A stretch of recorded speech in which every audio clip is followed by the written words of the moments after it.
नमस्कार। Closing call में मैं मानसी दवे, अभिषेक सत्यव्रतम और विकास सिन्हा आपका स्वागत करते हैं। भारतीय बाजार के लिए हफ्ते की अच्छी शुरुआत और मजबूती टिकी हुई है। जी हां, अच्छी खासी मजबूती के बीच बेंचमार्क से लेकर ब्रॉडर मार्केट्स में इस वक्त कामकाज देखने को मिल रहा है। अगर आप देखेंगे विदेशी बाजार से संकेत बेहतर और वहां से इवेंचुअल इम्पैक्ट, भारतीय बाजार के अपने पॉजिटिव ट्रिगर्स, नतीजों का सिलसिला चला है। अच्छे नतीजे जहां आ रहे हैं, बैंक्स एंड फाइनेंशियल, सरकारी बैंक का खेमा अच्छी मजबूती के बीच कामकाज करता हुआ। इतना ही नहीं, यूएस ट्रेड डील और टैरिफ को लेकर क्लैरिटी जो आती हुई दिखी, उसके बाद कुछ तमाम काउंटर्स जैसे कि टेक्सटाइल, ज्वेलरी जैसे स्पेसेस में अच्छा खासा एक्शन, अच्छे मूव्स। हम जेम्स एंड ज्वेलरी में तो अच्छी खासी तेजी के बीच आज मजबूती कायम है।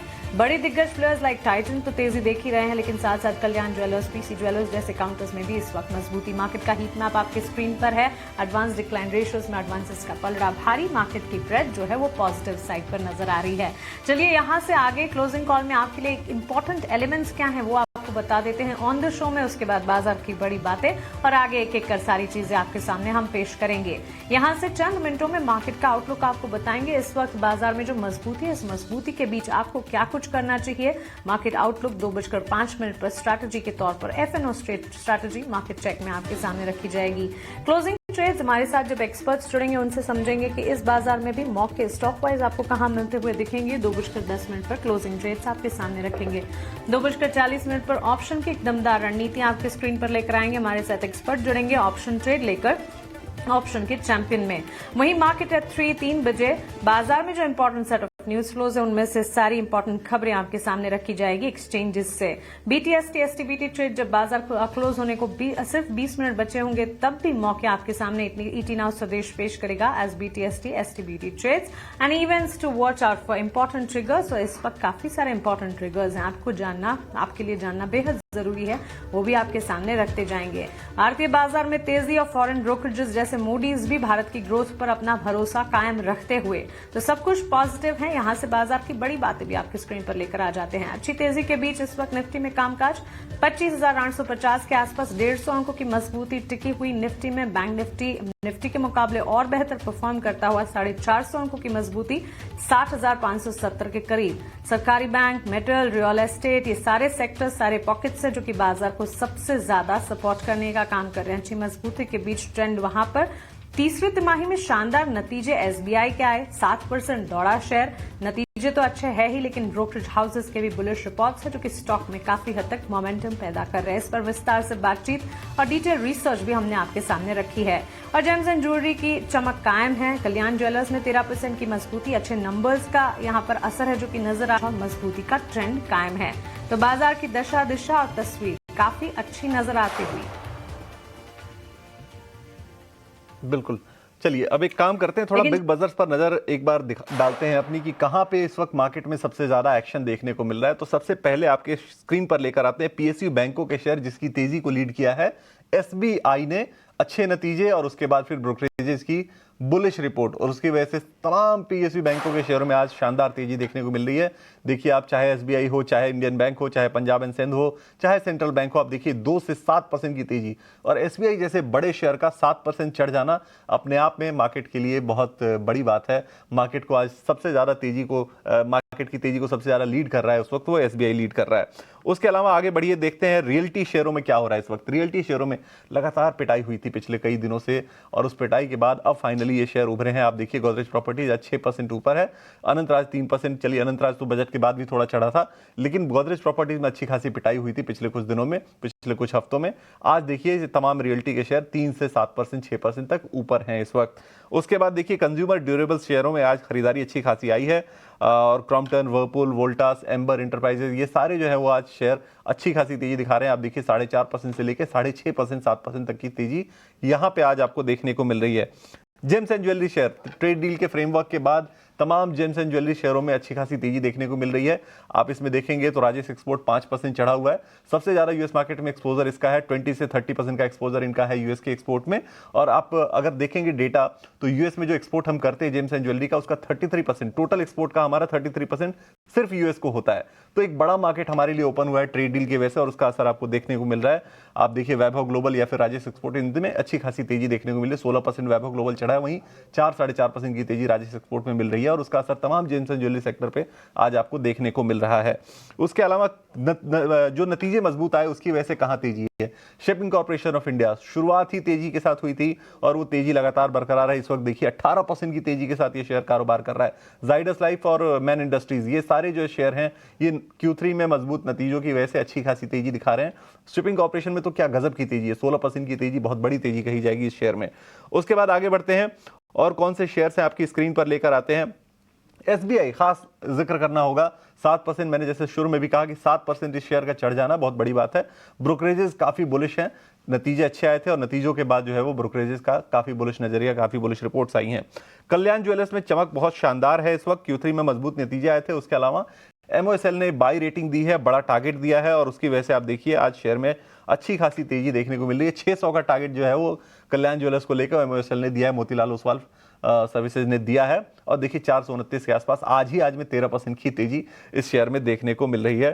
तो ये ओवरऑल आज के मार्केट का हाल है। मार्केट में वो बड़े बजर्स हैं जो आज सबसे ज्यादा तेजी दिखा रहे हैं। इसके अलावा अगर आप थोड़ा बहुत नजर रखें तो टेक्सटाइल शेयरों पर आपको नजर रखनी चाहिए। गोकुलदास एक्सपोर्ट 40-42% की तेजी, शानदार तेजी दिखा चुका है। जब से ट्रेड डील की अनाउंसमेंट हुई है तब से ये शेयर लगातार चला जा रहा है।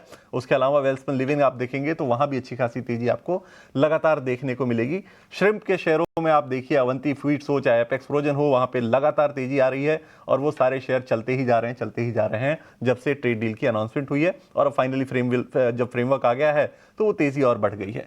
लेकिन चलिए, इन सब के बीच आपकी स्ट्रेटजी क्या होनी चाहिए, क्योंकि आज अगर आप निफ्टी को देखेंगे ना तो निफ्टी का रेंज जो है वो 25,780 का लो है और 25,922 का हाई है, यानी कुल जमा 140 अंकों की रेंज है, उसी में निफ्टी कारोबार कर रहा है। ऐसे में स्ट्रेटजी बड़ी अहम होगी कि आपको क्या करना चाहिए इस मार्केट में। अभिषेक से समझते हैं। अभिषेक, इस रेंज बाउंड मार्केट में हालांकि तेजी बरकरार है, लेकिन रेंज एक छोटी सी है, उसमें क्या करना चाहिए हमारे व्यूअर्स को इस वक्त?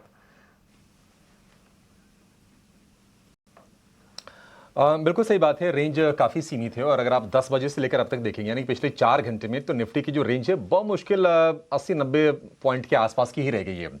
तो आज और ये ध्यान रखना चाहिए विकास कि पिछले 6 में से 5 सत्र में बाजार चला है, एक सत्र में गिरावट हुई थी, और धीरे धीरे एफआईज का पार्टिसिपेशन आ रहा है। अभी भी जो हमारे जो रिटेल ट्रेडर है थोड़े फूक फूक के कदम बढ़ाएंगे, वो वॉच करना चाहेंगे कि एफआईज की जो तेजी आई है, एफआईज की जो बाइंग आई है, क्या ये टिक पाती है। करीब करीब 2000 करोड़ रुपए के आसपास की बाइंग उन्होंने शुक्रवार के सत्र में की थी, और अगर बाइंग आती है तो निश्चित तौर पर जो सेगमेंट सबसे ज्यादा तेजी दिखाएंगे उसमें बैंकिंग फाइनेंशियल सबसे ऊपर है, और दूसरे नंबर पर आईटी है, फिर ऑयल एंड गैस और मेटल, ये इसी क्रम में चीजें होती हैं। लेकिन आज की तेजी के पीछे की देखिए वजह क्या है, फटाफट एक बार दर्शकों के सामने फिर से रख देते हैं, जिन्होंने अभी अपना टीवी अगर ऑन किया होगा तो उसका बड़ा वजह यह है कि भारत और अमेरिका के बीच में अंतरिम ट्रेड समझौता हो गया है। एफआईज की कैश मार्केट में हमने बाइंग देखी, एसबीआई के दमदार Q3 जैसा कि बार बार आप जिक्र कर रहे थे, और इसने हमने देखा कि पूरे पीएसयू बैंकिंग बास्केट को आज एक तरह से नई ऊर्जा दी है सरकार। अगर आप प्राइवेट बैंकों को देखेंगे तो एचडीएफसी बैंक, आईसीसी बैंक थोड़े से आपको ढीले दिखाई देंगे। इसके अलावा ग्लोबल बाजारों में हमने चौतरफा तेजी देखी, अमेरिका में नए रिकॉर्ड बने, जापान का बाजार जो है नए रिकॉर्ड ऊंचाई पर पहुंचा, तो ग्लोबल संकेत भी काफी अच्छे थे, और डॉलर इंडेक्स में हमने नरमी देखी, और क्रूड भी थोड़ा सा नरम हुआ। तो बाजार के लिए ऑल इन ऑल हर चीज अच्छी नजर आ रही है, और यहां से जो नेगेटिव्स हैं कम से कम शॉर्ट टर्म में, लॉन्ग टर्म के डिस्ट्रप्शंस अलग हो सकते हैं, बट शॉर्ट टर्म में ऐसी कोई दिक्कतें नजर आ नहीं रही हैं, और उसी के चलते आज हमने देखा कि बाजार में आज ब्रॉड बेस्ड बाइंग आई है। रेंज सीमित जरूर रही है, लेकिन चूंकि बाजार चला हुआ है, और उसके चलते मतलब हमने गैप के साथ खुलने के बाद बड़ी तेजी नहीं देखी, वो चीज मिसिंग थी। 7% के बाद एसबीआई कितना चलेगा, ये भी एक गौर करने वाली बात है। तो सभी के सभी क्रूशियल डीएमएस के ऊपर हम आज निफ्टी को देख रहे हैं, और निफ्टी बैंक करीब 500 अंक चढ़कर 60,600 के ऊपर हमें कारोबार करता हुआ नजर आ रहा है। मिड कैप में, स्मॉल कैप में अगर आप देखेंगे तो निफ्टी के और निफ्टी बैंक के मुकाबले कहीं ज्यादा तेजी है, क्योंकि मिड कैप इंडेक्स करीब करीब लगभग 1.5% ऊपर है, निफ्टी के से लगभग डबल, और स्मॉल कैप की बात करें तो 2.25% के आसपास की तेजी है। इसके चलते आपको एडवांस डिक्लाइन के रेशियो बहुत अच्छे नजर आएंगे। और अगर आप डाउ फ्यूचर देखेंगे, यूरोप के बाजार देखेंगे, तो वहां पर भी तेजी पर शुरुआत हुई है। निफ्टी को लेकर देखिए अब स्ट्रेटजी ये होनी चाहिए कि अगर आपकी तेजी की पोजीशन है तो आप स्टॉप लॉस ट्रेल करते रहें। अभी प्रॉफिट टेकिंग करने की सलाह बिल्कुल नहीं है, आप तेजी की पोजीशन में बने रहिए, क्योंकि बैंकिंग फाइनेंशियल के साथ साथ आईटी शेयर भी अपना सपोर्ट दे रहे हैं। आईटी शेयरों की काफी ज्यादा पिटाई हुई। एंथ्रोपिक ने अपने चैटबॉट में जो एक प्लग इन डाला, उसके चलते अब धीरे धीरे लोअर लेवल से स्ट्रेंथ आ रही है। कितने टेकेगी पता नहीं, लेकिन ये है कि हाँ, जो पिटाई जो हुई थी, अब वो पिटाई शायद हम हाल फिलहाल ना देखें, तो एक राहत की खबर है। मेरा मानना है कि जो भी अपॉर्चुनिटी निफ्टी में आती है 100, 150 पॉइंट, 200 पॉइंट के करेक्शन की, आपके लिए एक बढ़िया बाइंग अपॉर्चुनिटी के तौर पर वो बन जाएगी। यहां से जो सपोर्ट है, पहले जो रेजिस्टेंसेस थे जिनके हम चर्चा कर रहे थे, वो सपोर्ट बन गए हैं। 25,700 से 25,800 के रेंज में बाजार को बहुत अच्छा सपोर्ट है। ये ऑप्शन की डेटा दिखा रहे हैं। और जो रेजिस्टेंस का लेवल है वो है 25,900 से लेकर 26,000 की रेंज में। हर डिप को बाय कीजिए। शॉर्ट टर्म में कोई बाजार के लिए नेगेटिव्स नहीं है। शॉर्ट के सौदों को आप निश्चित तौर पर यहां से अवॉइड करके चले, क्योंकि फंसने का जोखिम रहेगा, नेगेटिविटी नहीं है। अगर हम निफ्टी बैंक की बात करें तो आज एसबीआई ने हमने देखा कि पूरी तरह से मोर्चा संभाल रखा है। 10 लाख करोड़ रुपए से ऊपर का मार्केट कैप, और with in Nifty banking stocks में जो 14 शेयर हैं उसमें चर्निंग हो रही है। प्राइवेट बैंकों से थोड़ा पैसा निकल के पीएसयूज में आ रहा है, क्योंकि देखिए लोन ग्रोथ के बहुत ही जबरदस्त नंबर एसबीआई ने रिपोर्ट किए हैं, और इस मामले में आईसीसी बैंक और एचडीएफसी बैंक दोनों को पीछे छोड़ा है। और इसके चलते ही जो गेंस थे, हमें चर्चा कर भी रहे थे कि ये गेंस रिवर्स नहीं होंगे इंट्राडे में, कोई प्रॉफिट टेकिंग वगैरह ऐसे आने वाली नहीं है, और एग्जैक्टली वैसा ही होता हुआ दिखाई दिया है। तो यहां से जो सपोर्ट है बहुत नजदीक का है।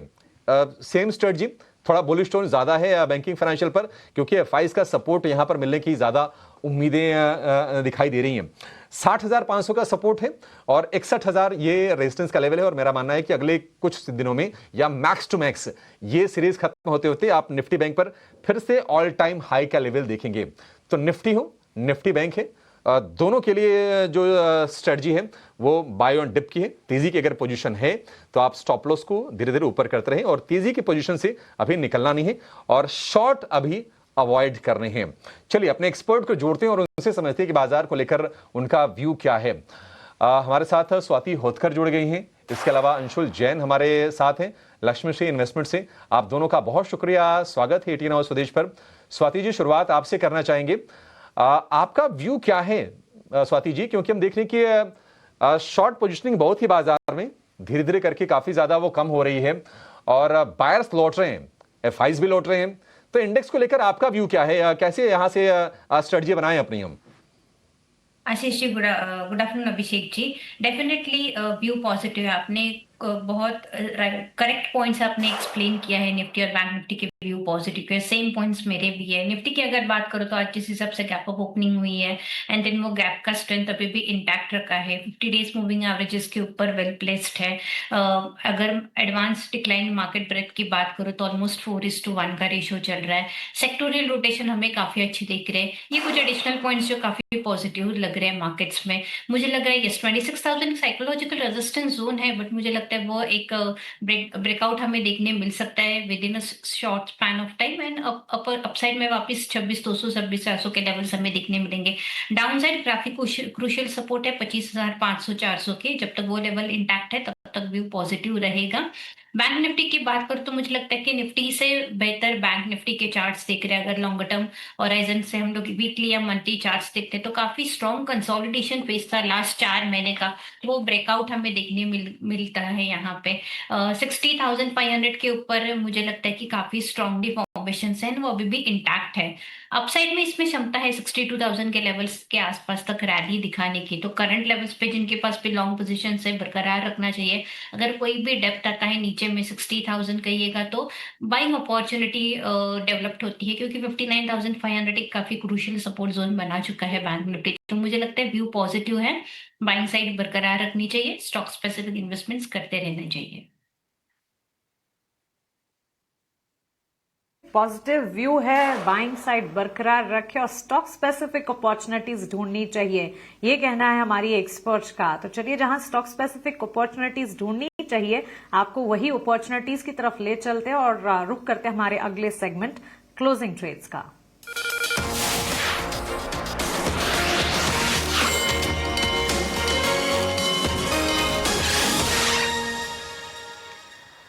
अंशुल, गुड आफ्टरनून, स्वागत है आपका 18 आवर स्वदेश पर। आपसे शुरुआत करना चाहेंगे, मार्केट में कन्विक्शन तो एब्सोल्युटली बरकरार है, लेकिन स्टॉक वाइज ट्रेडिंग आइडियाज क्या हैं आपकी तरफ से? नमस्कार मानसी जी, नमस्कार विकास जी, नमस्कार अभिषेक जी। तो देखिए अभिषेक जी से शुरुआत करूंगा। सो आपकी कमेंट्री निफ्टी पे बिल्कुल परफेक्ट थी। उसमें एक चीज ऐड कर देता हूँ जो पहले भी गैप अप ओपनिंग में ऐड की थी कि गैप से खुलने के बाद मूविंग एवरेज से दूर हो जाता है। निफ्टी ने 20 पीरियड मूविंग एवरेज 75 मिनट पे कैचअप किया, उसके बाद ही गैप अप ओपनिंग मिली, फिर वही चीज हुई, हम मूविंग एवरेज से दूर हो गए। तो प्रोबेबली कल मिड सेशन तक हम मूविंग एवरेज कैचअप कर लेंगे और एक्सपायरी में कुछ बढ़िया होना चाहिए अपसाइड में। 26,050 26,100 अगर टेस्ट होता है किसी तरह का ट्रैप और शॉर्ट कवरिंग आती है मूविंग एवरेज कैचअप होने के बाद, ये लेवल आराम से टेस्ट हो सकते हैं। दूसरा विकास जी से शुरू करूंगा। सुबह इंडियन बैंक का प्रॉफिट बुक कराने के बाद आपने एक ट्रेड मांगा था इंडसइंड बैंक, 917 से 930 का टारगेट कंप्लीट हो गया है, वहां पे प्रॉफिट बुक कर लेना चाहिए। और अब और एक आईएफसीआई दिया था थर्सडे को 5950 में, आज बेहतरीन तेजी है लगभग 8-10% की। आईएफसीआई में भी 65 करीब का हाई बना है, यहाँ पे भी प्रॉफिट बुक कर लेना चाहिए। अब जब कैपिटल खाली हो गया है तो फ्रेश ट्रेड लेना चाहिए एंजल वन में। ब्रोकिंग कंपनी के स्टॉक्स में थोड़ा सा ट्रैक्शन देखने के लिए मिल रहा है, उसमें सबसे ज्यादा तेजी एंजल वन में है। 27 डेज का डबल बॉटम पैटर्न की फॉर्मेशन हुई और आज ओपन लो के साथ चला है। 2700 रुपए पे स्टॉक को बाई करके चलना चाहिए। 2650 रुपए का स्टॉप लॉस रहेगा और 2800 रुपए का पहला टारगेट रहेगा। 2800 रुपए निकलता है तो फिर 3100 रुपए तक कोई भी बड़ा मेजर रेजिस्टेंस नहीं है। तो 2800 रुपए के आसपास अगर नहीं अटका तो प्रॉफिट बुक करने की जगह टारगेट रिवाइज करके एक्सटेंड करेंगे। 2800 is the level to watch out. अगर नहीं अटका तो फिर 3100 सीधा सीधा मिलेगा। बिल्कुल। तो एंजल वन के ऊपर स्टॉप लॉस एक बार अंशुल जी दोबारा बता दीजिए। 2660 बोला आपने? 2650 2650। ठीक है, 2650 2650 का स्टॉप लॉस आपको लगाना है। 2800 का पहला टारगेट आपको रखना है और 2800 अगर निकल गया तो अंशुल जी का मानना है कि ये तेजी रॉकेट हो जाएगी और 3100 की टारगेट आपको मिल सकते हैं। ये बड़ा लक्ष्य उन्होंने दिया है। एंजल वन के ऊपर आपको ये नजर रखनी है। थोड़ी देर में आपकी स्क्रीन पर ये नंबर्स लिखकर आ जाएंगे, टारगेट और स्टॉप लॉस आप नोट कर सकेंगे। चलिए आगे बढ़ते हैं, स्वाति जी के पास चलते हैं, उनसे पूछते हैं कि ट्रेडिंग के कौन से आइडियाज उन्होंने हमारे व्यूअर्स के लिए आइडेंटिफाई किए हैं अगले 1-1.5 घंटे के लिए। स्वाति जी क्या आइडियाज हैं आपके पास इस वक्त ट्रेडिंग के हिसाब से?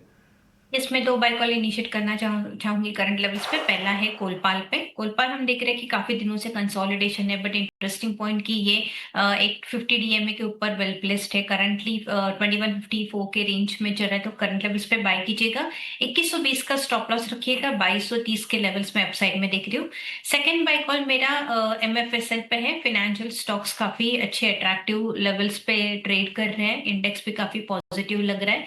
अपवर्ड राइजिंग चैनल में ये चल रहा है, इंपॉर्टेंट मूविंग एवरेजेस के ऊपर वेल प्लेस्ड है। आज वॉल्यूम्स भी काफी अच्छे मोमेंटम्स कैचअप कर रहे हैं। करंटली ये काउंटर एमएफएसएल 1734 के आसपास ट्रेड हो रहा है, तो करंट लेवल्स पे बाय कीजिएगा। 1700 का स्ट्रिक्ट स्टॉप लॉस रखिएगा। अपसाइड में इसमें क्षमता है एटलीस्ट वापस 1800-1820 के लेवल्स हमें देखने मिलेंगे। तो 1800-1820 के लेवल आपको देखने को मिलेंगे एमएफएसएल के अंदर। और ये मैक्स फाइनेंशियल आपकी स्क्रीन पर आ चुका है। 1700 का आपको स्टॉप लॉस रखना है। 1735 का अभी भाव चल रहा है। 1800-1820 के 2 टारगेट आपको देखने को मिल सकते हैं। उसके अलावा कोलगेट पामोलिव यानी कोलगेट 2220 के आपको टारगेट देखने को मिल सकते हैं। 2120 का आपको स्टॉप लॉस लगाना है। 2220 के 2 टारगेट आपको ओवरऑल देखने को मिल सकते हैं। ये स्वाति जी की राय है। चलिए इस बीच सी नंबर आ रहा है। चलिए सबसे पहले मुनाफा 73 करोड़ से बढ़ के 74 करोड़ हुआ है। मुनाफे में बहुत ज़्यादा जंप नहीं है, लेकिन देखना पड़ेगा, हो सकता है एक लेबर कोड का इंपैक्ट भी यहाँ पर हो, क्योंकि तमाम कंपनियों के जो नतीजे आ रहे हैं उनमें लेबर कोड का इंपैक्ट हटा के हमें ये देखना पड़ रहा है कि मुनाफा कितना बढ़ा है। आय देखिए 831 करोड़ से बढ़ के 991 करोड़, अच्छी खासी बढ़त यहाँ पे देखने को मिली है। एबिटा आप देखेंगे तो 123 करोड़ से बढ़ के 139 करोड़ का। मार्जिन भी 14.8 से मार्जिन घटा है, 14.8 से घटकर 14% जो है आ गया है मार्जिन। शेयर जो है वो इस वक्त नीचे की तरफ जा रहा है, 2% की गिरावट हो चुकी है इस वक्त शेयर में। अंशुल जी से एक राय लेते हैं। अंशुल जी जरा चार्ट चेक कीजिए एक बार सीगल इंडिया के, क्या कहता है चार्ट इसका? सर सीगल इंडिया आपको याद होगा फ्राइडे को हमने क्लोजिंग ट्रेड में 290 में बाय भी दिया था, सुबह 299 में हमने प्रॉफिट बुक की थी जब गैप अप के साथ खुला था। आज की कैंडल थोड़ी सी खराब बन रही है, बट पूरे पैटर्न में कोई भी बदलाव नहीं है। 215 दिन का जो बेस ब्रेकआउट आया है 283 पे एज इट इज इंटैक्ट है। जब तक ये स्टॉक 267 के ऊपर क्लोजिंग बेसिस पे होल्ड कर रहा है, इसको मैं पुल बैक ही मानूंगा। 20 डे मूविंग एवरेज 281 पे है, वहां तक पुल बैक आ सकता है। नेक्स्ट लेग ऑफ ब्रेकआउट में वापस से 320 340 तक जा सकता है। 5,000 करोड़ का मार्केट कैप है, तो 8-10%, 7% पुल बैक इसके लिए बहुत आम बात रहेगी। बिल्कुल। तो चलिए, ये राय सीगल इंडिया पर आपको दे दी गई है। नतीजे जैसे जैसे आ रहे हैं, हम उन नतीजों पर अपने एक्सपर्ट की सलाह भी ले रहे हैं। नतीजे में नंबर कैसे हैं वो भी आपको बता रहे हैं। आपको ट्रेडिंग के मौके वहाँ मिल सकते हैं कि नहीं, ये भी चीज़ आपको बता रहे हैं। इस वक्त आप देखिए मार्केट का हीट मैप देखिए आप, तमाम जो है वो सेक्टर्स आपको हरे निशान में इस वक्त दिख रहे हैं। निफ्टी फाइनेंस अगर आप देखेंगे, निफ्टी मेटल, निफ्टी फाइनेंस अगर देखेंगे तो सबसे ज़्यादा तेजी आपको यहाँ देखने को मिल रही है। निफ्टी बैंक लॉन्ग बिल्डअप अच्छा खासा देखने को मिल रहा है, 60-600 के आसपास। आपकी स्क्रीन पर देखिए प्रीमियम भी बढ़ते हुए दिख रहे हैं। 60-600 के आसपास लॉन्ग बिल्डअप जो है वो 60-600 पे अच्छा खासा दिख रहा है। ये निफ्टी बैंक इस वक्त जो है वो ट्रेड कर रहा है अच्छी खासी मजबूती के साथ। चलिए, वक्त है एक छोटे से ब्रेक का। छोटे से ब्रेक के बाद जब वापस लौटेंगे तो कुछ एक्शन वाले शेयरों पर बात करेंगे, कुछ ट्रेडिंग कॉल्स आपके लिए लेकर आएंगे और तमाम चीज़ों पर चर्चा करेंगे। फिलहाल एक छोटा सा ब्रेक।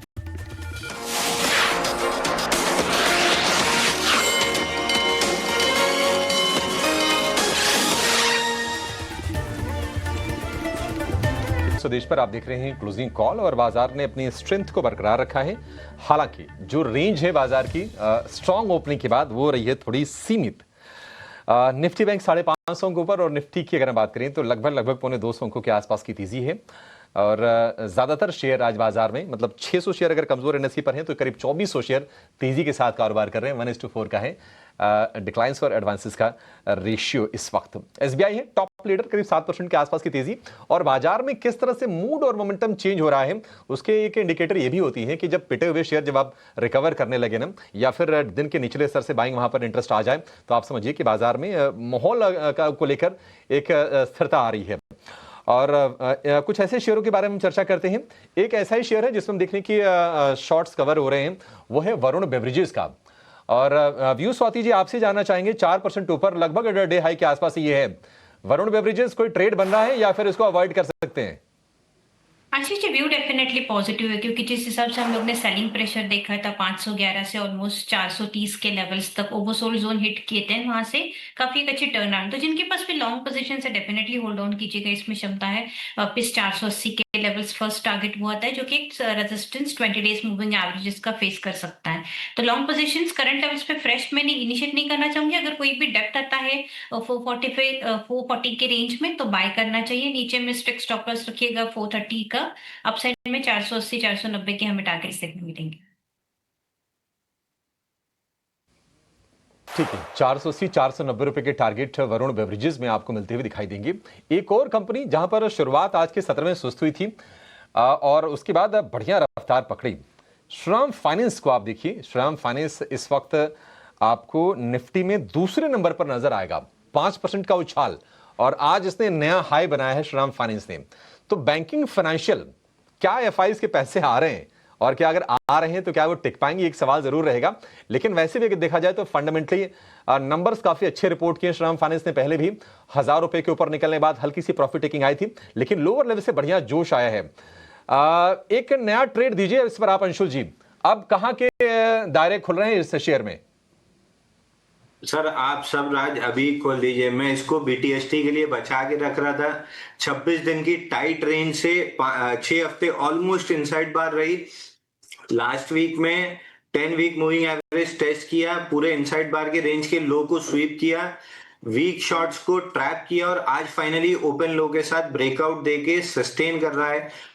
पूरे पैटर्न का अच्छे वॉल्यूम पे ब्रेकआउट आया है, ऑलमोस्ट 50 डे एवरेज वॉल्यूम के बराबर वॉल्यूम हो चुका है। यहाँ से 1150 रुपए पहला मिनिमम टारगेट बनता है, इसलिए कि एक्सटेंशन का वो रेजिस्टेंस है। एक्चुअल में जो ब्रेकआउट बना है इसका टारगेट 1250 रुपए बनता है, तो मैं पहले एक्सटेंशन के रेजिस्टेंस को टारगेट मानूंगा 1150 रुपए। वो निकलता है तो फिर पैटर्न का टारगेट आएगा 1250। ठीक है, श्रीराम फाइनेंस पर ये एक टेक फिलहाल मिलता हुआ और अच्छी मजबूती के बीच करीब 5.25% के गेंस पर ये स्टॉक ट्रेड कर रहा है। यहां से फर्दर अपसाइड भी एक्सपेक्ट करके चल रहे हैं। इसके अलावा अगर देखेंगे आज भारतीय बाजार में मेजर कंट्रीब्यूशन, वैसे तो हर सेक्टर हर पॉकेट में अच्छा खासा एक्शन है, बैरिंग अ फ्यू, सिर्फ निफ्टी आईटी इंडेक्स है जहां से हम देख रहे हैं बैक सीट कमजोरी के साइंस, बट अदरवाइज सरकारी bank, real estate, metal, pharma, ये तमाम पॉकेट्स है जहां पर अच्छी मजबूती के बीच कामकाज है। स्वाति, बीएसई लिमिटेड पर एक टेक आपसे जानना चाहूंगी। आज के सत्र में अच्छा खासा मोमेंटम के साथ कामकाज, इवेंट बैक्ड एक्शन भी कहा जाएगा, रिजल्ट्स और रिजल्ट्स का एक असर, इनफैक्ट नतीजों का इंतजार रहा है बीएसई लिमिटेड के लिए। अच्छी मजबूती के बीच आज के सत्र में big show off the day का कैंडिडेट भी बन सकता है। कन्विक्शन वैसे कम था, 3% की तेजी पर 2984 पर इस वक्त दिन के उच्चतम स्तर पर यह कामकाज करता हुआ। कोई टेक बनता है इस पर? यस, डेफिनेटली व्यू पॉजिटिव है कि जिस हिसाब से मोमेंटम कैचअप कर रहे हैं, लास्ट वीक एक डाउनवर्ड स्लोपिंग ट्रेंड लाइन का ब्रेकआउट दिया है, वॉल्यूम्स के साथ स्विंग अपसाइड स्विंग इंटैक्ट रख रही है एंड नियरली अभी 52 वीक हाई के आसपास ही ये ट्रेड कर रहा है, 3030 के आसपास उनके हाई से। मुझे लगता है यस डेफिनेटली वो ब्रिज कर सकेंगे एंड इसमें क्षमता ये 3100 के लेवल्स तक हमें रैली देखने मिल सकते हैं, बियॉन्ड दैट 3200। तो जिनके पास लॉन्ग पोजीशंस है वो इंटैक्ट रखिएगा। फ्रेश लॉन्ग्स की मैं सलाह नहीं दूंगी क्योंकि ऑलरेडी काफी चला है। अगर कोई भी नीचे में 2850 2800 के लेवल्स आते हैं तो फिर न्यू पोजीशंस ऐड अप कर सकते हैं, बट जिनके पास ऑलरेडी पोजीशंस है वो डेफिनेटली होल्ड ऑन कर सकते हैं। 3050 की इनिशियल टारगेट्स, देन 3200 के टारगेट्स के लिए अपने लॉन्ग पोजीशंस बने रखिएगा। ओके, तो चलिए पोजीशंस है उसे इंटैक्ट रखे, 3.25% के गेन्स है यहाँ से फर्दर अपसाइड, और एक्सपर्ट्स की अगर माने तो इनफैक्ट 3300 तक के टारगेट्स भी एक्सपेक्टेड है। अगर पोजीशन है इंटैक्ट रखे, नई पोजीशन के लिए फिलहाल रुकना चाहिए। Anshul, shipping corporation of India के स्टॉक को एक बार पुल अप करना चाहिए। क्या बढ़िया तेजी के बीच कामकाज है आज के सत्र में? अगर आप देखेंगे 19% gains shipping corporation of India 263 के लेवल्स पर, और आज के कोई न्यूज फ्लोज नहीं है, लेकिन 2 दिन पहले के नतीजों का असर अब भी इस स्टॉक पर बरकरार है। मुनाफे में करीब 140% का इजाफा हमने देखा। कंपनी ने डिविडेंड भी डिक्लेयर किया था जब नतीजे पेश किए थे। Yet another candidate big show कह सकते हैं, अच्छी खासी मजबूती 262 263 के लेवल्स पर।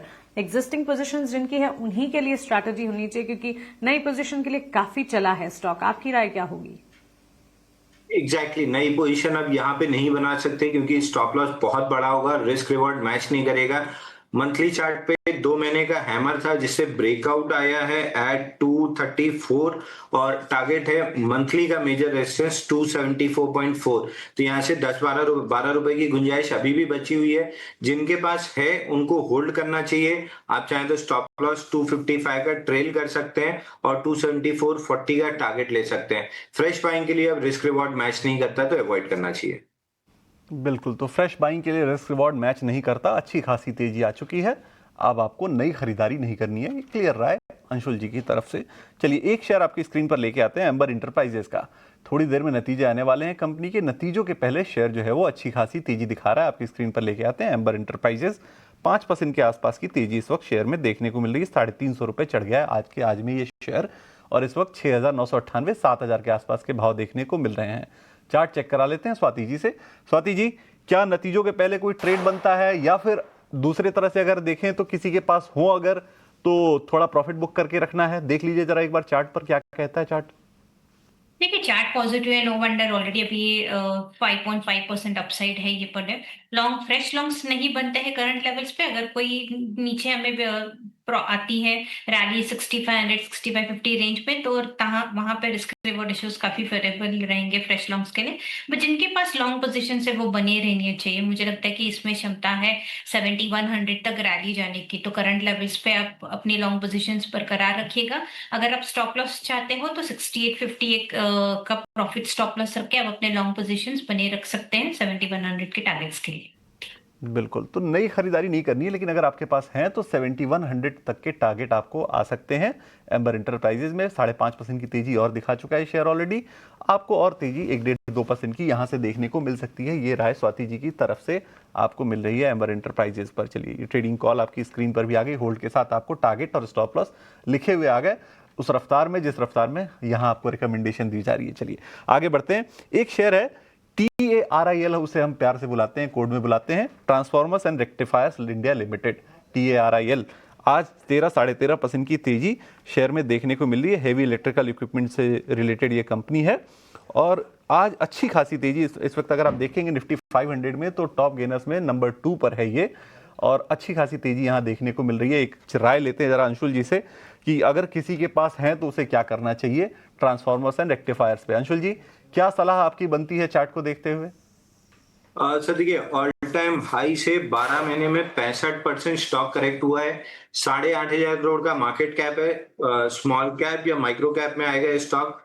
अच्छा बाउंस बैक है, 50 डे मूविंग एवरेज पे आके अटका है। ऑफ लेट हमने ये देखा है कि 8 से 10,000 करोड़ वाली कंपनियां जहां बाउंस बैक आ रही हैं, 50 डे मूविंग एवरेज पे आके अटक रही है। ये stock exactly 50 day moving average पे चल रहा है। बट एक चीज बहुत अच्छी है कि इसमें रिलेटिव वॉल्यूम 239% है against 50 day average volume. Probably कल के सेशन में अगर 285 286 के ऊपर निकलता है तो फिर डबल बॉटम कंफर्म हो जाएगा, और डबल बॉटम की नेकलाइन है 343, वहां तक का एक टारगेट खुल जाएगा स्टॉक में। तो 1 से 2 दिन वेट करना चाहिए। 285 के ऊपर टिकता है तो ही लॉन्ग करना चाहिए। 343.70 जो डेली पे स्विंग आई है 2 जनवरी का, वो टारगेट खुल जाएगा।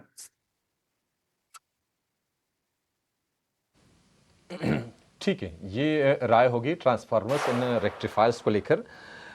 एक शेयर जो आज हमारे एक्सपर्ट थे रचित खंडेलवाल, सुबह के शो में बाजार खुलने से पहले उन्होंने बता दिया था कि शिपिंग कॉरपोरेशन का शेयर चलेगा आज। उन्होंने बाइंग की रिकमेंडेशन दी, हालांकि 12% शेयर ऊपर खुला तो फिर हमने चर्चा उस पर ज़्यादा की नहीं, लेकिन अब देखिए 18-19% ऊपर ये शेयर आपको नज़र आएगा।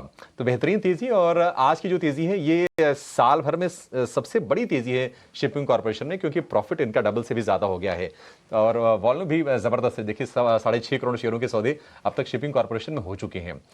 लेकिन एक कंपनी है जो कि डिफेंस से जुड़ी है, थोड़ी रेलवे से जुड़ी है, BEML। थोड़ा मैं कहूँगी कि अपॉर्चुनिटी मिस है। सुबह ये रडार पर आया तो था शेयर, लेकिन इस पर हम राय ले नहीं पाए और अब ये 8-8.5% ऊपर आपको नजर आएगा। 20 DMA के ऊपर निकलता हुआ शेयर दिखाई दे रहा है। 1750 रुपए के आसपास के प्राइसेस हैं। स्वाति जी, BEML को लेकर आपका व्यू अब क्या होगा? क्या रणनीति होनी चाहिए?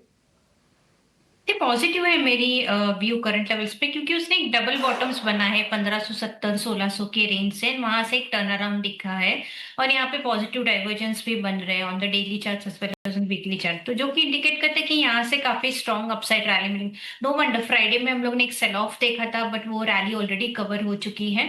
मुझे लगता है ये 1800 will be the first target and beyond that 1900 के टारगेट्स हमें देखने मिलेंगे। फ्रेश लॉन्ग्स इनिशिएट मत कीजिएगा, मुझे लगता है और थोड़ा सा प्रॉफिट बुकिंग अगर नजर आती है तो 1700 के लेवल्स ये हिट कर सकता है। तो 1700 के आसपास बाइंग फ्रेश रिकमेंडेड है। 1650 का स्ट्रिक्ट स्टॉप लॉस रखिएगा। इमीडिएट टारगेट है 1800 एंड बियॉन्ड दैट 1870 के लेवल्स हमें देखने मिलेंगे। तो व्यू पॉजिटिव है BEML पे।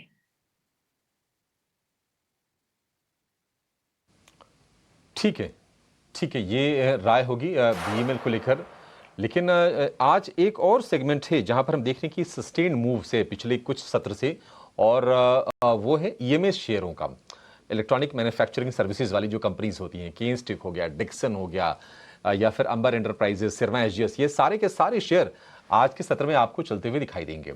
क्या तेजी और बनेगी, जरा इस पर एक व्यू लेते हैं। और हमारे साथ जुड़ गए हैं बाजार के जाने माने फंडामेंटल एक्सपर्ट अविनाश गोरशकर।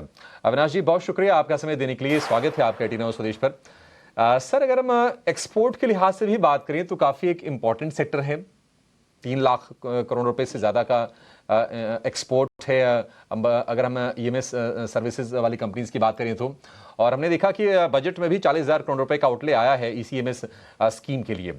आपको लगता है कि जो एक पिटाई वाला जो सिलसिला चल रहा था, कहीं ना कहीं एक वैल्यूएशन का फ्रॉथ भी छट रहा था, वो चीज़ें अब दूर हो गई हैं और फिर से चलने के लिए तैयार है शेयर? आपकी पसंद वाले शेयर सर कौन से हैं, उसके नाम में आप ले लीजिएगा। नहीं, बिल्कुल। मुझे लगता है कि देखिए इस स्पेस में एक जो नैरेटिव बिल्ड किया था, मेरे ख्याल से काफी हद तक ऊपरी लेवल से स्टॉक्स में थोड़ा करेक्शन आ गया है। अगर हम डिक्सन टेक्नोलॉजीज की बात करें या टिपिकली अंबर एंटरप्राइजेस की बात करें, तो ये दोनों कंपनीज EMS स्पेस में काफी वेल पोजिशनड है। इनफैक्ट केन्स टेक्नोलॉजी भी एक अच्छा प्लेयर है यहाँ पे, हालांकि ऊपरी लेवल से काफी टूटा है। देखिए EMS स्पेस और सेमीकंडक्टर का जो बिजनेस है, इसमें मुझे लगता है कि आगे चल के अगले 2-3 साल का नजरिया बहुत ही पॉजिटिव है। गवर्नमेंट यहाँ पे काफी बड़ा टैक्स इंसेंटिव इन्वेस्टमेंट के लिए बड़ी रियायत दे रहा है। तो कहीं ना कहीं मुझे लगता है कि जो निवेशक यहाँ पे प्रेजेंट रहना चाहते हैं, उनको कम से कम 1.5-2 साल का नजरिया लेना चाहिए। यहाँ पे जो पसंदीदा पिक हमारा होगा वो बेसिकली डिक्सन और अंबर रहेगा। मुझे लगता है कि देखिए अंबर तो क्लियरली एक वेल पोजिशन प्लेयर है, ऑलरेडी नए प्रोडक्ट्स में डाइवर्सिफाई कर रहा है। और डिक्सन टेक्नोलॉजीज का जो आउटसोर्सिंग स्ट्रेटेजी का जो बिजनेस प्लान है, जो जिस तरह से उन्होंने बिजनेस को स्केल अप किया है, मुझे लगता है अगले 2 साल भी काफी अच्छे रहेंगे। लेकिन यहाँ पे थोड़ा टाइम फ्रेम लंबा रखना है, क्योंकि स्टॉक्स में अभी वैल्यूएशन है वो slightly on the higher side है। तो अगर किसी को लंबी अवधि के लिए खरीदना है तो कोई भी डिप आता है तो खरीद लीजिए। मेरे ख्याल से यहाँ पे रॉन्ग रनवे है, लेकिन वैल्यूएशन फेयर टू एक्सपेंसिव है, तो I think by on decline की स्ट्रेटेजी अच्छी रहेगी।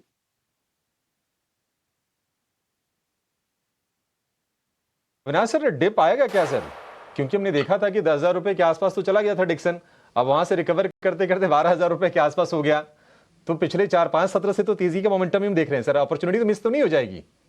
नहीं, मेरे ख्याल से देखिए, ऐसे मार्केट में ऐसी कंपनीज को आप एक साथ में मत खरीदिए। हम क्लाइंट्स को कहते हैं कि आप 20-25% जो है वो अभी खरीदिए और रोलिंग बेसिस पे थोड़ा थोड़ा बाजार में खरीदिए, क्योंकि देखिए अच्छी कंपनी होगी तो अभिषेक हम भी जानते हैं कि इतना कोई बड़ा पैनिक सेल ऑफ आएगा नहीं।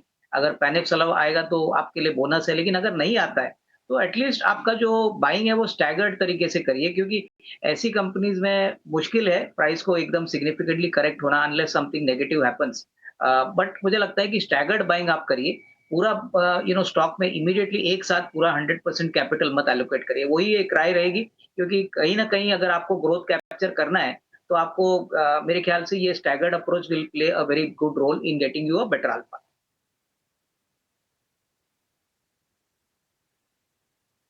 ये राय होगी और पसंदीदा शेयर कौन से हैं अविनाश जी के, ये भी आपके सामने आ गए हैं और आप स्टैगर्ड मैनर में बाइंग कीजिए, थोड़ा थोड़ा करके लीजिए। हर लेवल पर आपको एंट्री करने का मौका मिल जाएगा। थोड़ा सा डिप अगर आ जाए तो और अच्छा है। इस बीच बजाज इलेक्ट्रिकल के नंबर आए और जो ही नतीजे आए उसके बाद तुरंत शेयर ने गोता लगा दिया। जो गेंस थे वो बदल गए लॉसेस में, 3.5% टूटकर दिन के निचले स्तर पर आपको ये कारोबार करते हुए नजर आएगी।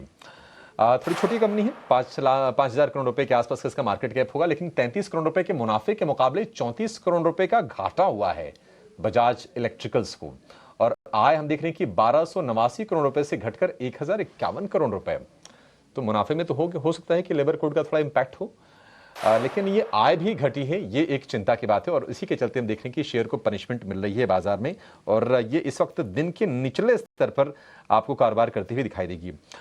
वैसे भी थोड़ा सा बुरा दौर रहा है कंपनी के लिए और लगातार हमने पिटाई होती हुई देखी है। अगर हम एक साल की बात करें तो 40-50% की गिरावट शेयर में ऑलरेडी हो चुकी है और इसने पैसे बना के दिए नहीं है। दिक्कत की बात है बजाज इलेक्ट्रिकल्स के लिए। अविनाश सर, आपसे ही राय लेना चाहेंगे, क्या कंपनी को आप ट्रैक करते हैं? व्यू क्या होंगे सर आपका इसको लेकर? नहीं, मेरे ख्याल से देखिए, नंबर्स जो आ गए हैं वो मार्केट को पसंद नहीं है और मेरे ख्याल से जो बिकवाली हुई है, मार्केट शायद बड़ा और बेटर ग्रोथ की एक्सपेक्टेशन रख रहा था। ऐसा नहीं है कि ग्रोथ आएगा नहीं। मेरे ख्याल से देखिए, एक्सपेक्टेशन की कि जीएसटी के कट के बाद, इंटरेस्ट कट के बाद डेफिनेटली डिमांड बढ़ेगी, बट उतना मेरे ख्याल से ट्रैक्शन नंबर में आया नहीं है और उसीलिए शायद थोड़ी सी कमजोरी स्टॉक में हमको दिखने को मिल रही है। मेरे ख्याल से देखिए, जिनका नजरिया एकदम शॉर्ट टर्म है वो डेफिनेटली इसमें ना एंटर करे, बट अगर नजरिया आपका कम से कम 8-12 महीने है तो मुझे लगता है कि रूरल डिमांड बढ़ी है, जीएसटी का कट हो चुका है, कहीं ना कहीं डेफिनेटली डिमांड विल मल्टीप्लाई और मे बी जनवरी और मार्च के क्वार्टर और अप्रैल के जून के क्वार्टर में ग्रोथ मेरे ख्याल से पिछले 2 क्वार्टर से अच्छा आना चाहिए। तो मैनेजमेंट बैंडविड्थ अच्छी है, प्रमोटर क्वालिटी अच्छी है, नंबर्स ने इतना सबको सरप्राइज नहीं किया है, तो उसीलिए शायद मार्केट इसको पिटा रही है। But definitely fundamental point of view से गिरावट में अगर कोई लंबी अवधि के लिए एंटर करता है तो वही मैं कहूंगा कि थोड़ा टाइम फ्रेम लंबा रखिए और इसमें निवेशित रहिए। टाइम फ्रेम आपको लंबा रखना पड़ेगा बजाज इलेक्ट्रिकल के लिए, बिल्कुल सही बात है ये। क्योंकि देखिए लगातार इनके जो नतीजे आए हैं वो बाजार को भरोसा नहीं दिला पाए हैं और अभी भी अगर आप इतनी बड़ी गिरावट के बाद भी वैल्यूएशन देखेंगे तो आपको थोड़ा अपर साइड के दिखाई देंगे। 45 के आसपास का पी है बजाज इलेक्ट्रिकल का और कुछ इनकी यूनिट्स हैं। एक कुकवेयर का एक इनका यूनिट था, वो लॉस मेकिंग, उसको बेचने की खबरें आई थी। कुछ दिनों पहले खबर आई कि ये वायर एंड केबल सेगमेंट में कंपनी एंट्री करने जा रही है, तो उसके बाद हमने थोड़ा सा उछाल देखा, बट वो उछाल सस्टेन नहीं कर पाते हैं क्योंकि अर्निंग का सपोर्ट नहीं है। और जब ये नतीजे आ गए हैं तो और हम देख रहे हैं कि सेलिंग जो है इंटेंसिफाई होती हुई दिखाई दी है। 5% नीचे आपको शेयर नजर आएगा। चलिए, व्यू तो हो गया इस पर, एक छोटा सा ब्रेक लेते हैं। ब्रेक के बाद जब लौटेंगे तो हम कल्याण ज्वेलर्स की बातचीत करेंगे। 15% ऊपर डे हाई पर शेयर है, क्या ट्रिगर से, इसकी विस्तार से चर्चा और व्यू अपने एक्सपर्ट से एक छोटे से ब्रेक के बाद।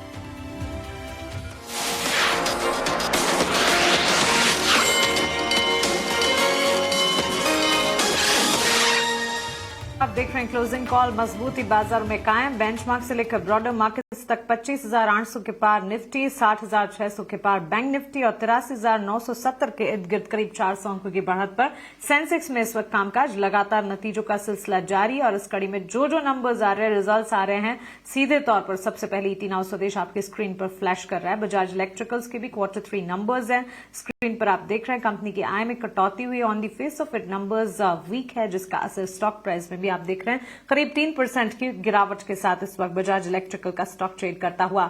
हमारे एक्सपर्ट लगातार हमारे साथ हैं, अंशुल जैन, अविनाश गोरक्षकर हमारे बीच मौजूद हैं। अविनाश जी, गुड आफ्टरनून। एक टेक आपसे सोलर इंडस्ट्रीज पर जानना चाहूंगी। डिफेंस और शिप बिल्डिंग स्पेस जो है लगातार अच्छी मजबूती दिखा रहे हैं, एंड वन सच काउंटर जो कि ज्यादा चर्चा में नहीं आता, लेकिन solar industries also company manufacture करती है higher energy delivery system, ammunition, fillings, in particular for the defence sector. कुछ दिनों पहले ही कंपनी के नतीजे आए थे और नतीजों के साथ साथ स्टॉक में बढ़िया बढ़त का सिलसिला हमने देखा था। करीब 42% की बढ़त पर मार्जिन्स, प्रॉफिट के फिगर्स देखने को मिले थे। हर लिहाज से, हर पैमाने पर नंबर्स अच्छे थे और आज के सत्र में भी स्टॉक मूव कर रहा है, अच्छे खासे मूवमेंट दिखाता है। लेकिन ओवरऑल सेक्टर पर और अगर सोलर इंडस्ट्रीज पर भी आपका कोई फंडामेंटल टेक है, अविनाश जी बताइएगा जरूर। नहीं, इनफैक्ट मानसी देखिए, सोलर इंडस्ट्रीज एक वैल्यू क्रिएटर है। मेरे ख्याल से पिछले 2-3 साल में शेयर होल्डर्स के लिए बहुत ही बढ़िया वेल्थ क्रिएशन इसने क्रिएट किया है और ये बहुत ही यूनिक स्पेस में काम करते हैं जो एक्सप्लोसिव लगते हैं। मेरे ख्याल से कोल इंडिया इनका काफी बड़ा कस्टमर है, प्लस डिफेंस को ये आर्टिलरी शेल्स भी सप्लाई करते हैं और मोस्ट इंपॉर्टेंटली इनकी जो बैलेंस शीट है वो बहुत ही हेल्दी है, वेरी मिनिमल डेट है और ऑर्डर बुक इनकी काफी स्ट्रांग है और इस सेगमेंट में बहुत कम प्लेयर है जो इनके साथ कॉम्पीट करते हैं और ये सेगमेंट में ये मार्केट लीडर है। तो मुझे लगता है कि देखिए, मार्केट इनको प्रीमियम रेटिंग इसलिए दे रहा है क्योंकि नतीजे अच्छे हैं, फाइनेंशियल ट्रैक रिकॉर्ड अच्छा है, बैलेंस शीट अच्छी है और जिस हिसाब से अभी अपॉर्चुनिटी डिफेंस में दिख रही है, प्लस कोल इंडिया का जो ग्रोथ पोटेंशियल है, मेरे ख्याल से इसमें कोई डाउट नहीं कि अगले 1.5-2 साल भी काम अच्छा रहेगा। प्रॉफिटेबिलिटी तो बढ़ेगी बट अर्निंग्स ग्रोथ मेरे ख्याल से कम 18-20% होगा। तो ऐसे शेयर में मानसी मैं कहूंगा कि किसी निवेशक को अगर निवेश करना है तो कम से कम साल 1.5 साल का नजरिया रखें क्योंकि देखिए ऐसे शेयर्स में सारा कुछ पब्लिक को पता होता है, बट आपको अगर वेल्थ बनाना है तो आपको टाइम थोड़ा सा यहाँ पे लंबा गुजरना है और कहीं ना कहीं मुझे लगता है कि शेयर होल्डर्स को आगे कंपनी और भी अच्छी तरह से रिवॉर्ड करेगी। तो डेफिनेटली करंट लेवल पे भी अगर कोई चाहे तो एक छोटा इन्वेस्टमेंट कर सकता है, लेकिन जैसे मैंने अभी अभिषेक से कहा पहले कि यहाँ ऐसे शेयरों में स्टैगर्ड इन्वेस्टमेंट करिए, पूरा पैसा मत डालिए, थोड़ा थोड़ा डालिए क्योंकि ऐसे शेयर्स अगले 1.5-2 साल का रन अप बहुत अच्छा तरह से पैसा बना के देंगे। Absolutely, I second the thought, Avinash ji. और इनफैक्ट 13,370.80 एक स्क्रिप्ट की प्राइस है। स्टैगर्ड मैनर में तो एंट्री लेनी ही होगी, लेकिन जहां अपॉर्चुनिटी मिले इसे लंबी अवधि के लिए एक निवेश लायक रणनीति मानकर चलना चाहिए। अच्छा स्टॉक हर लिहाज से, फंडामेंटल्स और टेक्निकल्स भी स्टॉक प्रूव कर रहा है। पिछले एक साल में करीब 50% के रिटर्न्स इस स्टॉक ने दिखाए हैं। लेकिन चलिए आगे बढ़ेंगे और अगले सेगमेंट ऑप्शन के चैंपियन का आप रुख करते हैं।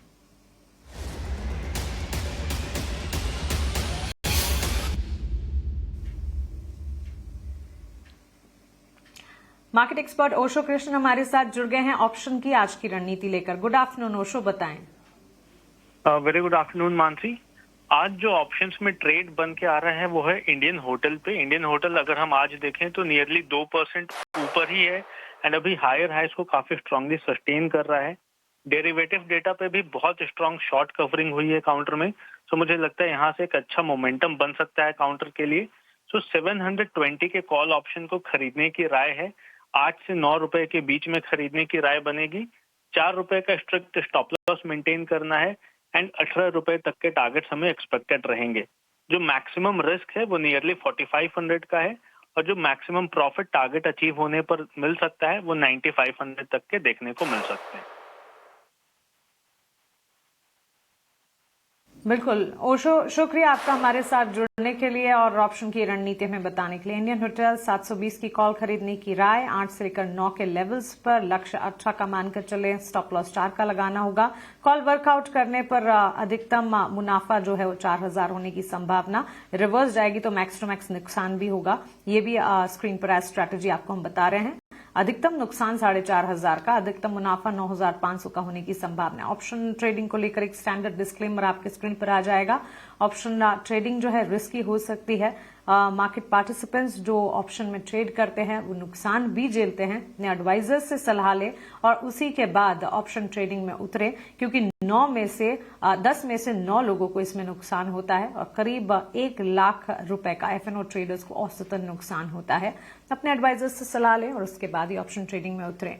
ऑटो एंसिलरी की चाल की तो हम बात करते हैं, लेकिन Anshul ji, one of the stock जो कि एंसिलरी का भी एंसिलरी है, Phillips carbon black limited. Tyres में जो कार्बन ब्लैक लगता है, पीसीबीएल वैसे तो केमिकल प्ले है, लेकिन वन ऑफ द सेगमेंट्स उनके ये भी है।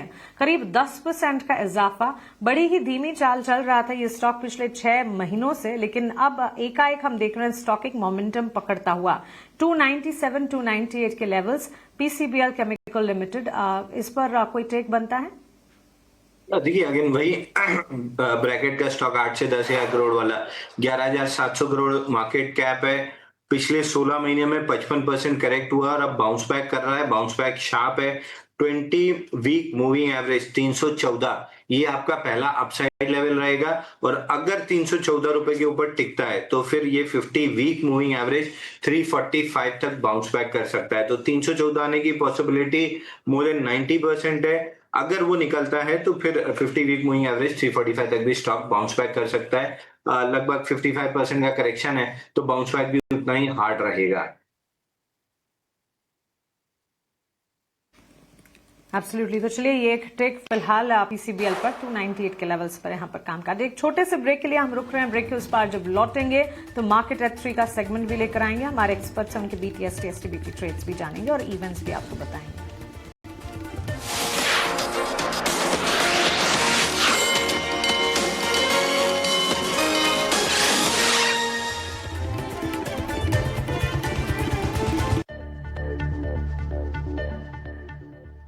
चुटकी भर नहीं, मुट्ठी भर रंग लगाइए तोता हर्बल गुलाल के साथ जम के होली मनाइए।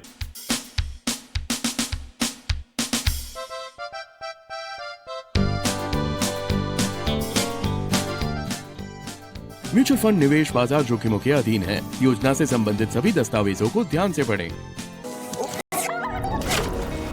कभी पानी जैसा खिलखिलाए, कभी चुपचाप जमीन बन जाए, कभी रोमांस के स्पार्क्स जलाए, तो कभी पेड़ों सा एवरग्रीन बन जाए। Senco elements of love.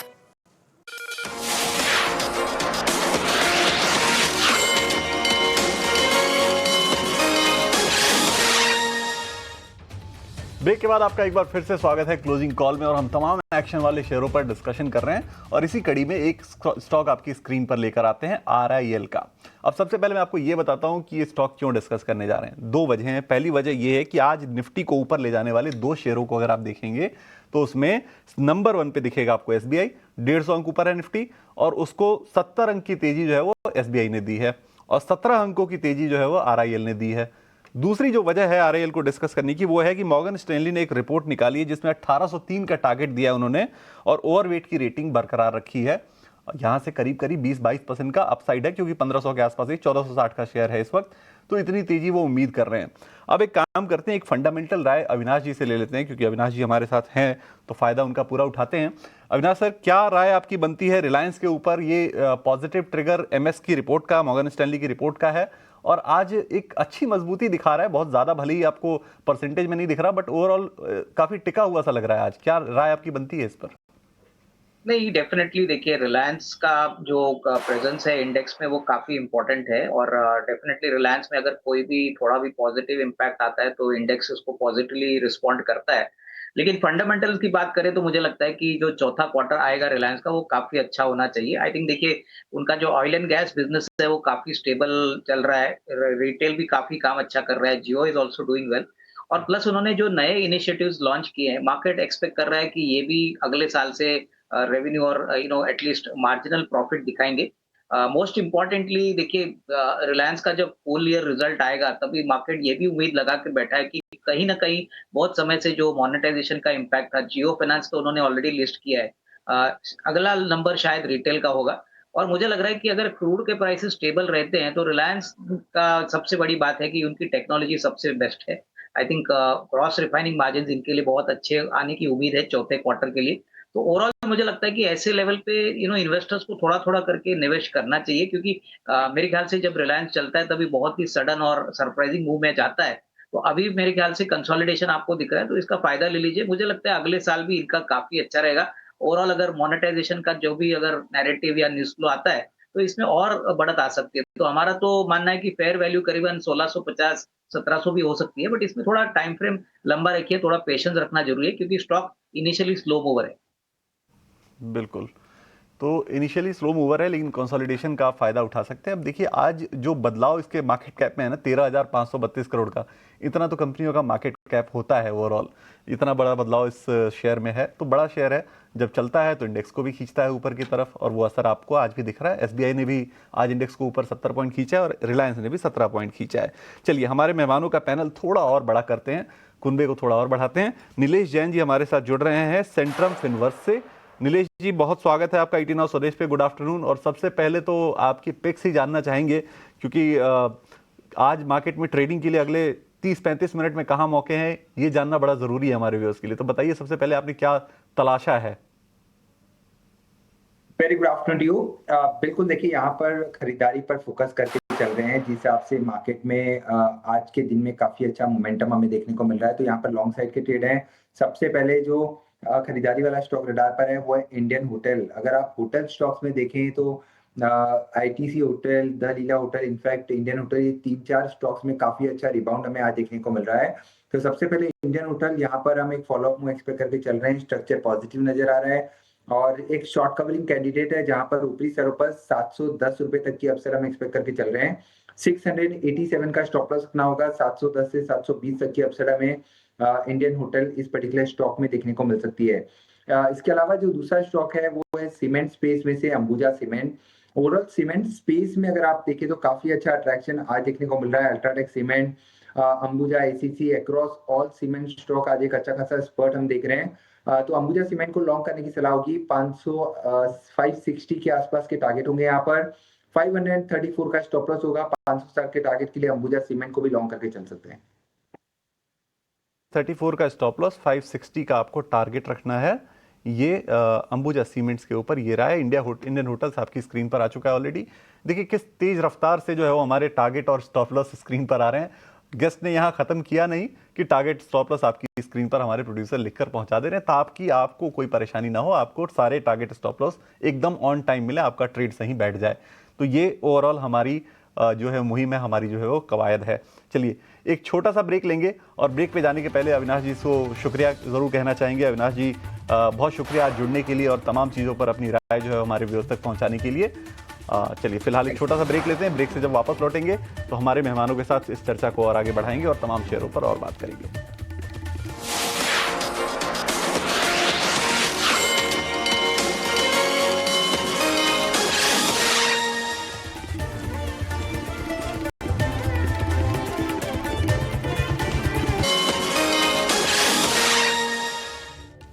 Break के बाद आपका फिर से स्वागत है क्लोजिंग कॉल में। और इस बीच देखिए एक नतीजे आपकी स्क्रीन पर एक नतीजा आता हुआ दिख रहा है पीएन गाडगिल का। नतीजा आते के साथ ही 7% ये शेयर भाग गया। आप देखिए मार्जिन 5% से बढ़ के 7.4% और कंपनी का मुनाफा आप देखेंगे तो 86 करोड़ से बढ़ के 171 करोड़। आय देखेंगे 2436 करोड़ से बढ़ के 3303 करोड़। एबिटा देखेंगे तो 122 करोड़ से बढ़ के 243 करोड़। प्रथम दृष्टया ये नतीजे बड़े ही मजबूत दिख रहे हैं। तो एक काम करते हैं, इस पर राय लेते हैं क्योंकि शेयर अचानक से गोली हो गया। 7.5% की तेजी अब दिख रही है इस शेयर में। अंशुल जी से एक राय लेते हैं पीएन गाडगिल के ऊपर। बहुत पुरानी तो कंपनी नहीं है, सितंबर 2024 की लिस्टिंग है, तो आपको 1.5-2 साल का चार्ट मिलेगा। अंशुल जी एक बार जरा देखिए चार्ट पर क्या नतीजे के बाद आपकी रणनीति बनती चाहिए।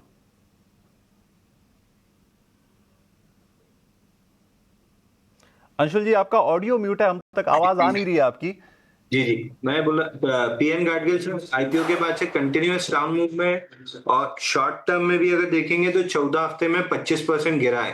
फिलहाल बाउंस बैक कर रहा है। पूरे फॉल का 50% रिट्रेसमेंट आता है 605 रुपए पे और 50 वीक मूविंग एवरेज आता है 600 618 रुपए पे, तो 605 618 की जोन तक बाउंस बैक कर सकता है, बट कोई बाइंग का सिग्नेचर नहीं है। आज जरूर 975% वॉल्यूम राइज है, बट बाइंग का ऐसा कोई सिग्नेचर नहीं है। तो अगर आपके पास रखा है तो 618 तक होल्ड करना चाहिए। फ्रेश बाइंग का कोई सिग्नेचर बन नहीं रहा है तो अवॉइड करना चाहिए फ्रेश बाइंग। फ्रेश बाइंग आपको अवॉइड करनी है, ये राय पीएन गाडगिल पर अंशुल जी की तरफ से। अब चलिए इसी लाइन पर ना इसी सेक्टर से रिलेटेड एकदम सेम काम काज करने वाली एक कंपनी है कल्याण ज्वेलर्स। आज के कारोबार में देखिए 16-17% के आसपास की तेजी इस शेयर में देखने को मिल रही है। एकदम निफ्टी 500 में आप देखेंगे तो टॉप गेनर टाइप बना हुआ है ये शेयर। और आप देखिए आज जो है उसने हाई लगा दिया है 442 रुपये 95 पैसे का, उसी आसपास अभी कारोबार भी कर रहा है, 442 के आसपास ही कारोबार कर रहा है। अब इस पे राय तो लेनी है, अंशुल जी भी हैं, अविनाश जी भी हैं, नीलेश भी हैं, लेकिन पहले काम करते हैं, थोड़ी रिसर्च पहले इसके बारे में जान लेते हैं अभिषेक से कि अभिषेक ने इस पे पूरी डिटेल रिसर्च की है कि क्यों इतनी बड़ी तेजी, आखिर 16-17% की तेजी क्यों देखने को मिल रही है इस शेयर में। पहले अभिषेक से पूछ लेते हैं, उसके बाद फिर राय लेंगे हम हमारे मेहमानों से। अभिषेक बताइए क्या वजह इसके पीछे, क्या रिसर्च कहती है आपकी? देखिए कल्याण ज्वेलर्स की आज की जो तूफानी तेजी है उसके पीछे दो वजह हैं। और पहला वजह निश्चित तौर पर ये है कि नतीजे बड़े रोबस्ट इनके आए हैं क्वार्टर 3 के। जनवरी में काफ़ी ज़्यादा पिटाई का शिकार हुआ था, लगभग 40% शेयर टूटा था, तो वैसे भी वो बाइंग आनी थी। और जो नंबर आए हैं क्वार्टर 3 में, जो मुनाफा है वो 90% के उछाल के साथ ये 416 करोड़ रुपए पर मुनाफा पहुंचा इनका। आय की बात करें 42% का उछाल है, लगभग 10,500 करोड़ रुपए की आय इन्होंने रिपोर्ट की है। और अंतर्राष्ट्रीय कारोबार पर कंपनी फोकस कर रही है। मैनेजमेंट ने यह भी कहा है कि वो मिडिल ईस्ट में अपना एक्सपेंशन और तेज करेगी। तो टोटल जो रेवेन्यू है इंटरनेशनल ऑपरेशन से वो 38% बढ़कर 1164 करोड़ रुपए पर वो पहुंच गई है। और कंपनी ने यह भी अपडेट दिया है कि 31 दिसंबर 2025 तक सभी ब्रांड्स को अगर मिला दें तो उनके जो शोरूम से उनकी संख्या है 469। साउथ में तो काफी मजबूत प्रेजेंस निश्चित तौर पर है ही। अब इसके बाद हम देख रहे हैं कि ब्रोकरेज हाउसेज काफी बुलिश हो रहे हैं और मोतीलाल ओसवाल ने बाय की रेटिंग के साथ 600 रुपए के टारगेट दिए हैं। इसका जो 52 वीक हाई है 600 रुपए के आसपास का, ये लगातार वहां से गिरते गिरते ये शेयर नीचे आ गया था। तो ये कुछ रीजंस हैं कल्याण ज्वेलर्स में तेजी के पीछे। लेकिन एक बड़ी वजह यह है, थोड़ा सरप्राइजिंग भी है, ऐसी एक खबर निकल के आई है कि कल्याण ज्वेलर्स ने मार्केट रेगुलेटर सेबी से कहा है कि आप हमें एफएनओ ट्रेडिंग से फिलहाल के लिए बाहर कर दीजिए। और ये डिमांड इन्होंने इसलिए की है क्योंकि कंपनी का ये मानना है, कंपनी ने ये दावा किया है कि काफी ज्यादा शॉर्ट सेलिंग हुई, प्राइस मैनिपुलेशन हुआ, अफवाहें फैलाई गई कंपनी के बारे में। और अफवाहें फैलाने के बाद पहले से शॉर्ट किया गया था, उसके बाद शेयर गिरा तो लोगों ने इसमें प्रॉफिट बनाए। अब ये 2025 में इन्होंने सेबी से ये मांग की थी और उसके बाद अब जाके इसकी कुछ जानकारी निकल के आई है। इन्होंने जो चिट्ठी लिखी सेबी की ये 2025 में लिखी थी। आपको बता दें कि जो अफवाहें कंपनी को लेकर थी और जो बहुत ही एबनॉर्मल जो ट्रेडिंग बिहेवियर देखने को मिल रहा था उसके चलते 41% ये शेयर टूटा था। और कंपनी का ये कहना है कि कुछ संस्थाएं काफी एग्रेसिवली शेयर में शॉर्ट सेलिंग कर रही थी। आपको बता दें कि नवंबर 2024 में शेयर को एफएनओ में शामिल किया गया था और कंपनी का ये कहना है कि दिसंबर 2024 में स्पॉट के मुकाबले जो फ्यूचर्स हैं वो डिस्काउंट पर ट्रेड होने लगे, और जो कि एक बहुत ही असामान्य ट्रेडिंग पैटर्न है और बहुत ही एग्रेसिव शॉर्ट पोजीशन इसमें बनी है। अफवाह ये फैली कि प्रोमोटर्स की गिरफ्तारी हो रही है, फंड मैनेजर्स को रिश्वत देने जैसे आरोप भी कंपनी पर लगाने की अफवाह फैल रहे थे और यही सारी चीजें इन्होंने हाईलाइट की हैं। कंपनी का ये कहना है कि दिसंबर 2024 के अंत से ही शेयर में शॉर्ट सेलर्स इसमें एक्टिव हो गए थे और दिसंबर तिमाही के बिजनेस अपडेट के तुरंत बाद यानी कि जनवरी में ये अफवाहें फैलाई गई। 6 जनवरी 2025 को जो कंपनी का जो मार्केट कैप था वो 76,700 करोड़ रुपए के आसपास था, वो गिर के फिर आ गया जनवरी में 45,450 करोड़ रुपए के आसपास। तो काफी ज्यादा पिटाई का शिकार हुआ था शेयर ये। और उसके बाद हमने देखा कि जब नतीजे आए तो लोअर लेवल से रिकवरी हो रही है। लेकिन इसको लेकर जरा एक व्यू ले लेते हैं अंशुल जी। मतलब हम तो यही सुनते हैं कि कंपनियां चाहती हैं कि उनका शेयर जो है वो एफएनओ में शामिल किया जाए। ये मतलब मैं तो पहली बार ही ऐसा नोटिस कर रहा हूं कि कोई कंपनी कह रही कि नहीं आप हमें एफएनओ से बाहर कर दीजिए। खैर नंबर भी सपोर्ट कर रहे हैं, काफी टूटा हुआ शेयर था 15% ऊपर। क्या कल्याण ज्वेलर्स में यहां से भी गुंजाइश है आगे तेजी की? सर देखिए इसमें एक बेयर ट्रैप बना है, शॉर्ट जो करके गए थे इस हफ्ते में और स्पेशली आज की गैप अप ओपनिंग में शॉर्ट्स कंप्लीटली ट्रैप्ड है। 1364% volume rise against 50 day average volume, 50 day moving average test हुआ है। शॉर्ट कवरिंग और बढ़ेगी जैसे ही 50 डे मूविंग एवरेज 445 के ऊपर टिकेगा। अगले राउंड की शॉर्ट कवरिंग में प्रोबेबली 490 तक जा सकता है। और आपने एकदम सही कहा कि बहुत एक्सेसिव शॉर्ट थे। 56 हफ्ते में लगभग 50% से ज्यादा स्टॉक करेक्ट हो चुका था। तो अब लेट शॉर्ट्स, जो मोमेंटम शॉर्ट्स होते हैं लेट, वो ट्रैप हुए हैं। तो उनकी शॉर्ट कवरिंग में प्रोबेबली 490 तक जा सकता है, बट 50 डे मूविंग एवरेज 445 के ऊपर टिकना बहुत जरूरी है। Okay, कल्याण ज्वेलर्स को लेकर तो ये व्यू हो गया, लेकिन हम चूंकि ज्वेलरी सेगमेंट की ही बात कर रहे हैं तो कल निफ्टी की कंपनी टाइटन के भी तीसरी तिमाही के नतीजे जारी होंगे। नतीजों को लेकर क्या उम्मीदें हैं, क्या अनुमान है, बताने के लिए हमारी सहयोगी स्नेही शाह हमारे साथ जुड़ गई हैं। स्नेही, बताइए क्या उम्मीदें हैं, कैसे नंबर्स रिपोर्ट करने वाले हैं टाइटन?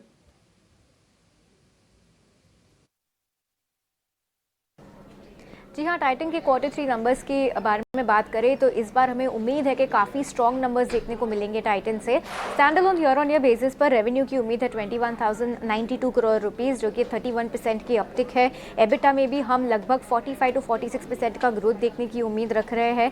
नेट प्रॉफिट में 52% ईयर ऑन ईयर का जंप हम देखने की उम्मीद रख रहे हैं और मार्जिन में भी काफ़ी अच्छा मूव देखने की अपेक्षा है। 10.5% पर ये नंबर पैक कर रहे हैं।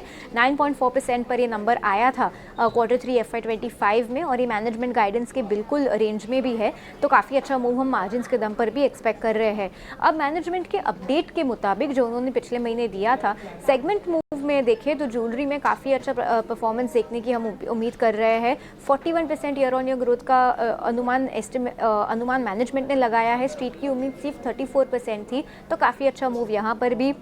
Gold coins, plain growth, studded categories, यहाँ पर हमें अच्छा ग्रोथ देखने की उम्मीद है। लाइक फॉर लाइक ग्रोथ में भी लो 30s में ये नंबर आने की उम्मीद थी, मैनेजमेंट ने कहा है, बट स्ट्रीट की उम्मीद सिर्फ 27% थी। तो लो 30s में ये नंबर आना भी काफ़ी अच्छी बात है।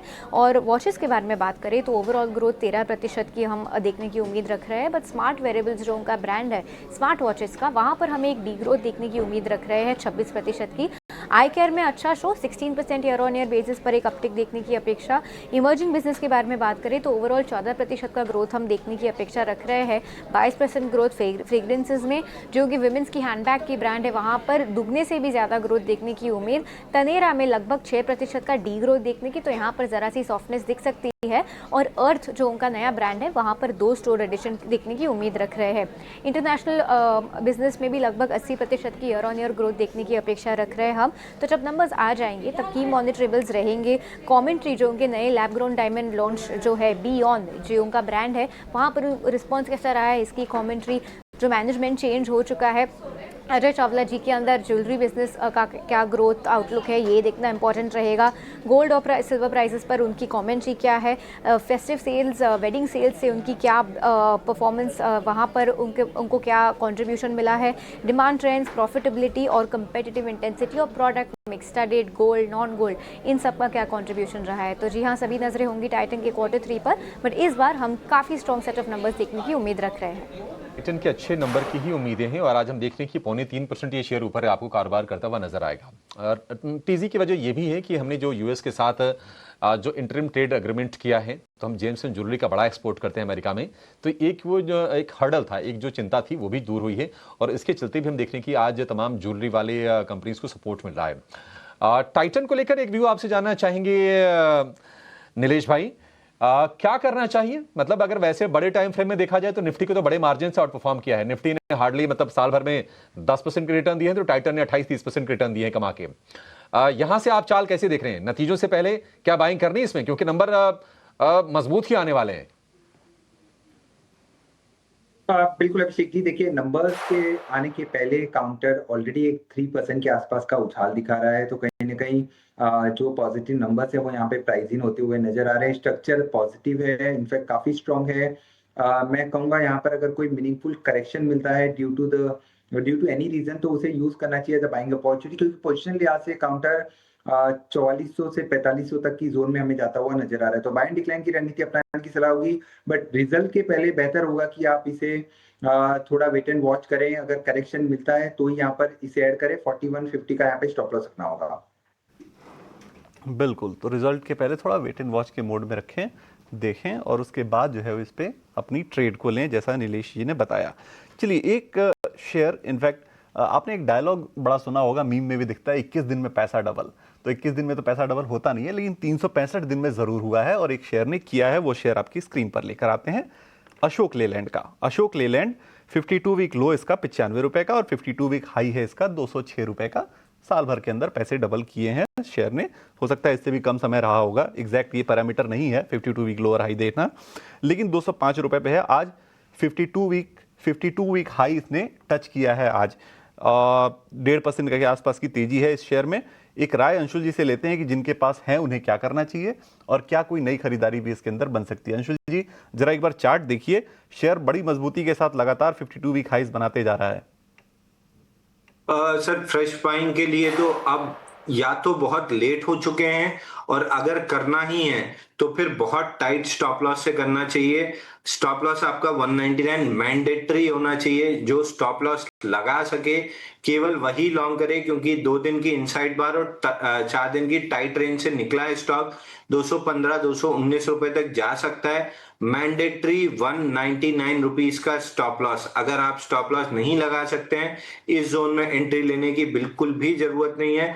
लो रिस्क ट्रेडर्स कोई ना कोई काउंटर, कोई ना कोई चीज मिल जाएगी टुवर्ड्स दी क्लोज, BTST में हम देंगे, वो ले लीजिएगा। हाई रिस्क ट्रेकर हैं तो 199 के स्टॉप लॉस से 215-219 रुपए तक का टारगेट आपको मिल सकता है। दूसरा सर, शो की स्टार्टिंग में एंजल वन बाइंग दिया था 2700 में, 25 रुपए ऑलरेडी बढ़ गया है। अगर चाहें तो प्रॉफिट बुक करके BTST के लिए वेट कर सकते हैं, चाहें तो फिर 2800 के स्टॉप लॉस तक टारगेट तक के लिए वेट भी कर सकते हैं। बिल्कुल, तो ये अपडेट और उसके अलावा राय अशोक लेलैंड पर आपको दे दी गई है अंशुल जी की तरफ से। अशोक लेलैंड की बात की है तो एक और कंपनी इसी सेक्टर की, आयशर मोटर्स की बात भी कर लेते हैं। कल नतीजे आने वाले हैं कंपनी के, और अगर आप देखेंगे अनुमान तो कंपनी के जो रेवेन्यू है उसमें आप एक बार स्क्रीन पर आपके लेके आते हैं एरोज में, ताकि आपको ये अंदाज़ा लग जाए कि क्या एक्सपेक्टेशन हमारी है। इसमें जो आप रेवेन्यू देखेंगे तो रेवेन्यू में आपको Y-on-Y जो है वो 22% की ग्रोथ की अनुमान जताई जा रही है। उसके अलावा अगर आप मुनाफा भी देखेंगे तो मुनाफे में भी आप 16% की ग्रोथ का अनुमान जताया जा रहा है कि Q3 में 16% की ग्रोथ वहां देखने को मिल सकती है। इसके अलावा आप एबिटा में देखिए 25% की ग्रोथ। मार्जिन में अगर आप देखेंगे तो उसमें भी 50 बेसिस पॉइंट के आसपास की ग्रोथ का अनुमान जो है वो है आयशर मोटर के ऊपर भी। कल इसके नतीजे आने वाले हैं तो ये यहाँ पर भी आपको एक नज़र रखनी है। एक काम करते हैं, एक राय भी ले लेते हैं नतीजे के पहले आयशर मोटर्स में करना क्या है ये पूछ लेते हैं नीलेश जी से। नीलेश जी, जरा एक बार चार्ट देखिए, आयशर मोटर्स के कल नतीजे आने वाले हैं। नतीजों की तो उम्मीद अच्छी है, 22% के आसपास रेवेन्यू ग्रोथ का अनुमान जताया जा रहा है। जो हमारा अनुमान है, जो पोल है हमारा, उसके मुताबिक एक बार देखिए जरा चार्ट को। बिल्कुल, देखिए स्ट्रक्चर यहाँ पर थोड़ा साइडवेज है और काउंटर में पिछले 2 दिनों की गिरावट के बाद एक रिबाउंड, हल्का सा रिबाउंड जरूर हम देख रहे हैं। तो यहाँ पे कोई स्ट्रक्चर ये इंडिकेट नहीं कर रहा है कि कोई बड़ी अपसाइड इमीडिएट बेसिस पे देखने को मिले, बट यस, पोजीशन लिहाज से काउंटर को गिरावट पर पोर्टफोलियो में ऐड करके चल सकते हैं। लॉन्ग टर्म ट्रेंड काफी अच्छा है, शॉर्ट टर्म ट्रेंड थोड़ा सा साइडवेज हो चुका है। यहाँ पर राय ये होगी कि आप नंबर्स को आ जाने दीजिए, उसके बाद फ्रेश पर्सपेक्टिव के साथ इसे ट्रेड करें। नंबर्स के पहले फिलहाल कोई ट्रेड यहाँ पर इनिशिएट करने की सलाह नहीं होगी, but as far as levels are concern 7000 का काफी स्ट्रॉन्ग सपोर्ट है, और अगर ये 7300 के ऊपर निकलता है तो एक स्ट्रॉन्ग बाइंग कैंडिडेट बन जाएगा। उसके बाद अपसाइड में टारगेट जो होंगे 7600, और उसके बाद एक नया रिकॉर्ड है हम आयशर मोटर में आता हुआ देखने को मिलेगा, बट उसके लिए 7300 के लेवल को पार करना बेहद जरूरी होगा। बिल्कुल, तो 7300 का लेवल जो है वो काफ़ी अहम होगा, वो पार करे तो 7600 तक के आपको टारगेट देख सकते हैं, और उसके बाद भी अगर आपने होल्ड किया ये शेयर जो है वो और आगे भी जा सकता है। ये नीलेश जी की राय है। चलिए, ये तो हुई आज के शेयरों की बातें, अभी और भी बातें करेंगे आज के शेयरों की, लेकिन कल के बाजार के बारे में भी थोड़ा समझ लेते हैं, क्योंकि तैयारी तो कल की भी करनी होगी। तो कल के लिए क्या अहम इवेंट्स रहने वाले हैं, क्या क्या चीज़ें ऐसी हैं जो आपके लिए ट्रिगर के तौर पे काम करेंगी, कल के मार्केट को ड्राइव करेंगी, उस पे हमारी सहयोगी तृप्ति ने पूरी डिटेल निकाली है, रिसर्च की है, और वो हमारे साथ जुड़ गए हैं। तृप्ति, बताइए कल के मार्केट के लिए क्या अहम रहने वाला है, कहाँ कहाँ नज़र हमें रखनी है, तैयारी करा दीजिए हमारी। जी हाँ, कल के इंपॉर्टेंट इवेंट्स पर एक बार नजर डाल लेते हैं। तो निफ्टी में कल 4 अहम कंपनियां अपने क्वार्टर 3 के नतीजे जारी करेगी। इसके अलावा कल निफ्टी की वीकली एक्सपायरी भी होने वाली है। जनवरी एसआईपी और म्यूचुअल फंड्स के आंकड़े आने वाले हैं और अमेरिका की बात करें तो यहाँ पर रिटेल बिक्री के आंकड़े आते हुए नजर आएंगे। कल किन निफ्टी कंपनियों के नतीजों पर आपको फोकस रखना है, तो देखिए 4 निफ्टी 50 कंपनियां Grasim industries, Apollo hospitals, Titan और आइशर मोटर्स अपने तीसरी तिमाही के नतीजे जारी करेगी। अन्य कंपनियों की अगर बात करें तो यहाँ पर आप देखेंगे United Breweries, Escorts, Kubota, Samvardhana Motherson, Chambal Fertiliser, Prince Pipes, Jubilant Food, Britannia, Karnataka Bank, Balrampur Chini, Torrent Power, Dilip Buildcon, Oil India, NLC India और वॉकहार्ट के नतीजों पर भी कल नजर रहेगी। कॉर्पोरेट एक्शन क्या होने वाला है कल, तो टोरेंट पावर और सफारी में एक बोर्ड मीटिंग होने वाली है जिसमें कि कंपनियां फंड जुटाने को लेकर विचार कर सकती है। इसके अलावा पाइन लैब्स में 3% और यूनिकॉमर्स ई सॉल्यूशंस में 22% की इक्विटी के लिए कल लॉक इन पीरियड खुलने वाला है। तो ये थे कल के इंपॉर्टेंट इवेंट्स। ठीक है तृप्ति, बहुत शुक्रिया आपका ये सारी की सारी जानकारी देने के लिए। तो कल काफ़ी इंपॉर्टेंट डे है, कॉर्पोरेट एक्शंस तो हैं, लेकिन अगर हम निफ्टी के नतीजों की बात करें तो वीकली एक्सपायरी के साथ साथ 4 निफ्टी के नतीजे आएंगे और अब धीरे धीरे हम नतीजों के सीजन को कंक्लूड करने की तरफ बढ़ेंगे, क्योंकि लगभग 40-42 नतीजे आ गए हैं। 4 कल आ जाएंगे तो 3-4 और बच जाएंगे यहाँ से। लेकिन बाजार में हमने देख रहे हैं कि जो स्ट्रेंथ है ना पिछले कुछ मिनटों में थोड़ी सी और ये बढ़ गई है। और आप देखेंगे कि निफ्टी की जो तेजी है 150 अंकों के आसपास से थी, ये बढ़ के 250 अंकों के आसपास की हो गई है और निफ्टी बैंक 550 अंक ऊपर आपको इस वक्त नजर आएगा। एक शेयर जो बाजार खुलने से पहले हमने आपको बताया था, हालांकि कितने लोगों को मौका मिला हुआ क्योंकि गैप के साथ खुला था और गैप के साथ खुलने के बाद भी रफ्तार रुकी नहीं शिपिंग कॉर्पोरेशन ऑफ इंडिया की, यानी कि SCI की, और अब ये 20% के सर्किट पर जाकर शेयर लॉक होता दिख रहा है। आज शेयर में लगभग 1 साल की सबसे बड़ी तेजी है, तो 20% नंबर इसके काफी दमदार आए थे। प्रॉफिट इन्होंने डबल किया था और इसके चलते हमने देखा कि बाजार में आज जबरदस्त इसकी डिमांड रही है। इस बीच जैन रिसाइकलिंग, ये कंपनी बहुत ज्यादा चर्चा में तो नहीं होती है, लेकिन नंबर इसके बड़े तगड़े आए हैं। मुनाफा 51 करोड़ रुपए से बढ़कर 129 करोड़ रुपए पर मुनाफा पहुंच गया है जैन रिसाइकलिंग का। बाकी भी हम पैरामीटर पर देखते हैं कि नंबर कैसे आए हैं। प्राइमा फेसी पहले नंबर ये हैं जो कि अच्छे लग रहे हैं फिलहाल। तो एक जरा इस पर व्यू ले लेंगे। वैसे देखा जाए तो ये मतलब कंपनी कोई बहुत छोटी नहीं है, 13-14 हजार करोड़ रुपए के आसपास का मार्केट कैप है जैन रिसाइकलिंग का और लास्ट ईयर अक्टूबर की ही लिस्टिंग है। इस पर अंशुल जी आप व्यू दे पाएंगे? जैन रिसाइकलिंग पहले आंकड़े ये बेहतर लग रहे हैं, काफी अच्छे लग रहे हैं। तो 72 दिन से एक टाइट रेंज के अंदर ट्रेड कर रहा है। ऊपर 425-426 नहीं तोड़ पा रहा है और नीचे 366 नहीं तोड़ पा रहा है। इसी रेंज के अंदर कंसोलिडेट कर रहा है। इवेंचुअली प्राइस स्ट्रक्चर स्ट्रांग है क्योंकि आईपीओ के बाद से कंटिन्यूसली बाइंग रही है। आईपीओ का लो 251-250 के आसपास रहा है, वहां से 458 तक बाइंग थी, उसके बाद से कंसोलिडेशन है। तो मैं मान के चल रहा हूँ कि लेटर हाफ में मतलब यहाँ से 15-20 दिन बाद एक ब्रेकआउट बनना चाहिए 425-426 के ऊपर। फ्रेश बाइंग की अगर सोच रहे हैं तो 425-426 का ब्रेकआउट आने दीजिए, उसके बाद बाय कीजिएगा, तब स्टॉप लॉस, रिस्क, रिवॉर्ड तीनों चीजें क्लियर होंगी। फिलहाल कंसोलिडेशन में फंसा हुआ है। बायस जरूर बुलिश है लेकिन ब्रेकआउट के बाद ही बाय करना है। ठीक है, इसको लेकर ये व्यू हो गया जैन रिसाइकलिंग को लेकर। और हम देख रहे हैं कि 3.25% ऊपर फिलहाल आपको ये शेयर नजर आएगा। एक राय आपसे नीलेश भाई चाहिए हमें बासफ के शेयर पर। हालांकि शेयर कंसोलिडेट कर रहा था गिरावट के बाद और एक बहुत ही रेंज में था, लेकिन आज हम देख रहे हैं कि तगड़ा उछाल है, क्योंकि आज आप देखेंगे कि केमिकल स्पेस पूरा का पूरा बजिंग है और उसका बेनिफिट मिल रहा है। जर्मन पेरेंट है इसकी और बढ़िया सॉलिड कंपनी है। वैसे देखा जाए थोड़ा फ्लोट वगैरह के इशू होते हैं इसमें, लेकिन आज की तेजी के बाद आपको क्या लग रहा है बासफ में? क्या ये अप मूव कंटिन्यू होगा आगे भी? हाँ देखिए अभिषेक जी, करेक्शन के बाद ये पहला स्ट्रॉन्ग रिवर्सल कैंडल हमें आज देखने को मिल रहा है। बहुत जल्दीबाजी होगा कहना कि यहाँ पर बॉटम बन चुका है, बट मेरे ख्याल से ये जो पुल बैक मूव है वो थोड़ा और एक्सटेंड होता हुआ नजर आएगा। 4100 4150 तक के लेवल ऊपरी स्तरों पर देखने को मिल सकते हैं। तो यहाँ पर अगर किसी के पास लॉन्ग पोजीशन है तो बने रहें। 3800 का स्टॉप लॉस रखना होगा, बट फ्रेश खरीदारी करने की सलाह नहीं होगी क्योंकि ऑलरेडी एक अच्छा खासा स्पर्ट ओवर 7% का हम ऑलरेडी देख चुके हैं, तो बेहतर होगा कि फ्रेश पर्सपेक्टिव से अवॉइड करें। किसी के पास लॉन्ग है तो बने रहें। 4100 4200 तक की अपसाइड यहाँ पर देखने को मिल सकती है। तो नई खरीदारी आप अवॉइड करें, लेकिन अगर आपके पास ऑलरेडी हैं तो आप बने रहे हैं। 4200 तक के लेवल्स आपको देखने को मिल सकते हैं। ये राय आपको BASF पर बासफ पर नीलेश जी की तरफ से। चलिए, अब 8 मिनट बचे हैं, 7 ही मिनट बचे हैं इनफैक्ट मार्केट क्लोज होने में। तो ट्रेडिंग फिंगर्स को तेजी से कीबोर्ड पे दौड़ाने का वक्त आ गया है। ले आते हैं आपके लिए BTST के कॉल्स। अंशुल जी से सबसे पहले पूछते हैं। अंशुल जी, आखिरी के 7 मिनट कहां पर ट्रेड करें? सर, एक बड़ा टिकट काउंटर रहेगा नवीन फ्लोरिन। 63 डेज का VCB ब्रेकआउट आया था 3 फरवरी को गैप के साथ। उसके बाद 4 दिन कंसोलिडेट किया और आज वापस एक गैप के साथ ब्रेकआउट आया है। इसको BTST करना चाहिए 6585 के आसपास।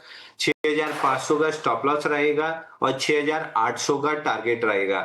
और अगर आपको लगता है बड़ा टिकट साइज है, आपको छोटे टिकट साइज का काउंटर ट्रेड करना है, तो दूसरा एक काउंटर है जहां बहुत बेहतरीन ट्रैप बना है, मदरसन ऑटो एंसिलरी काउंटर है।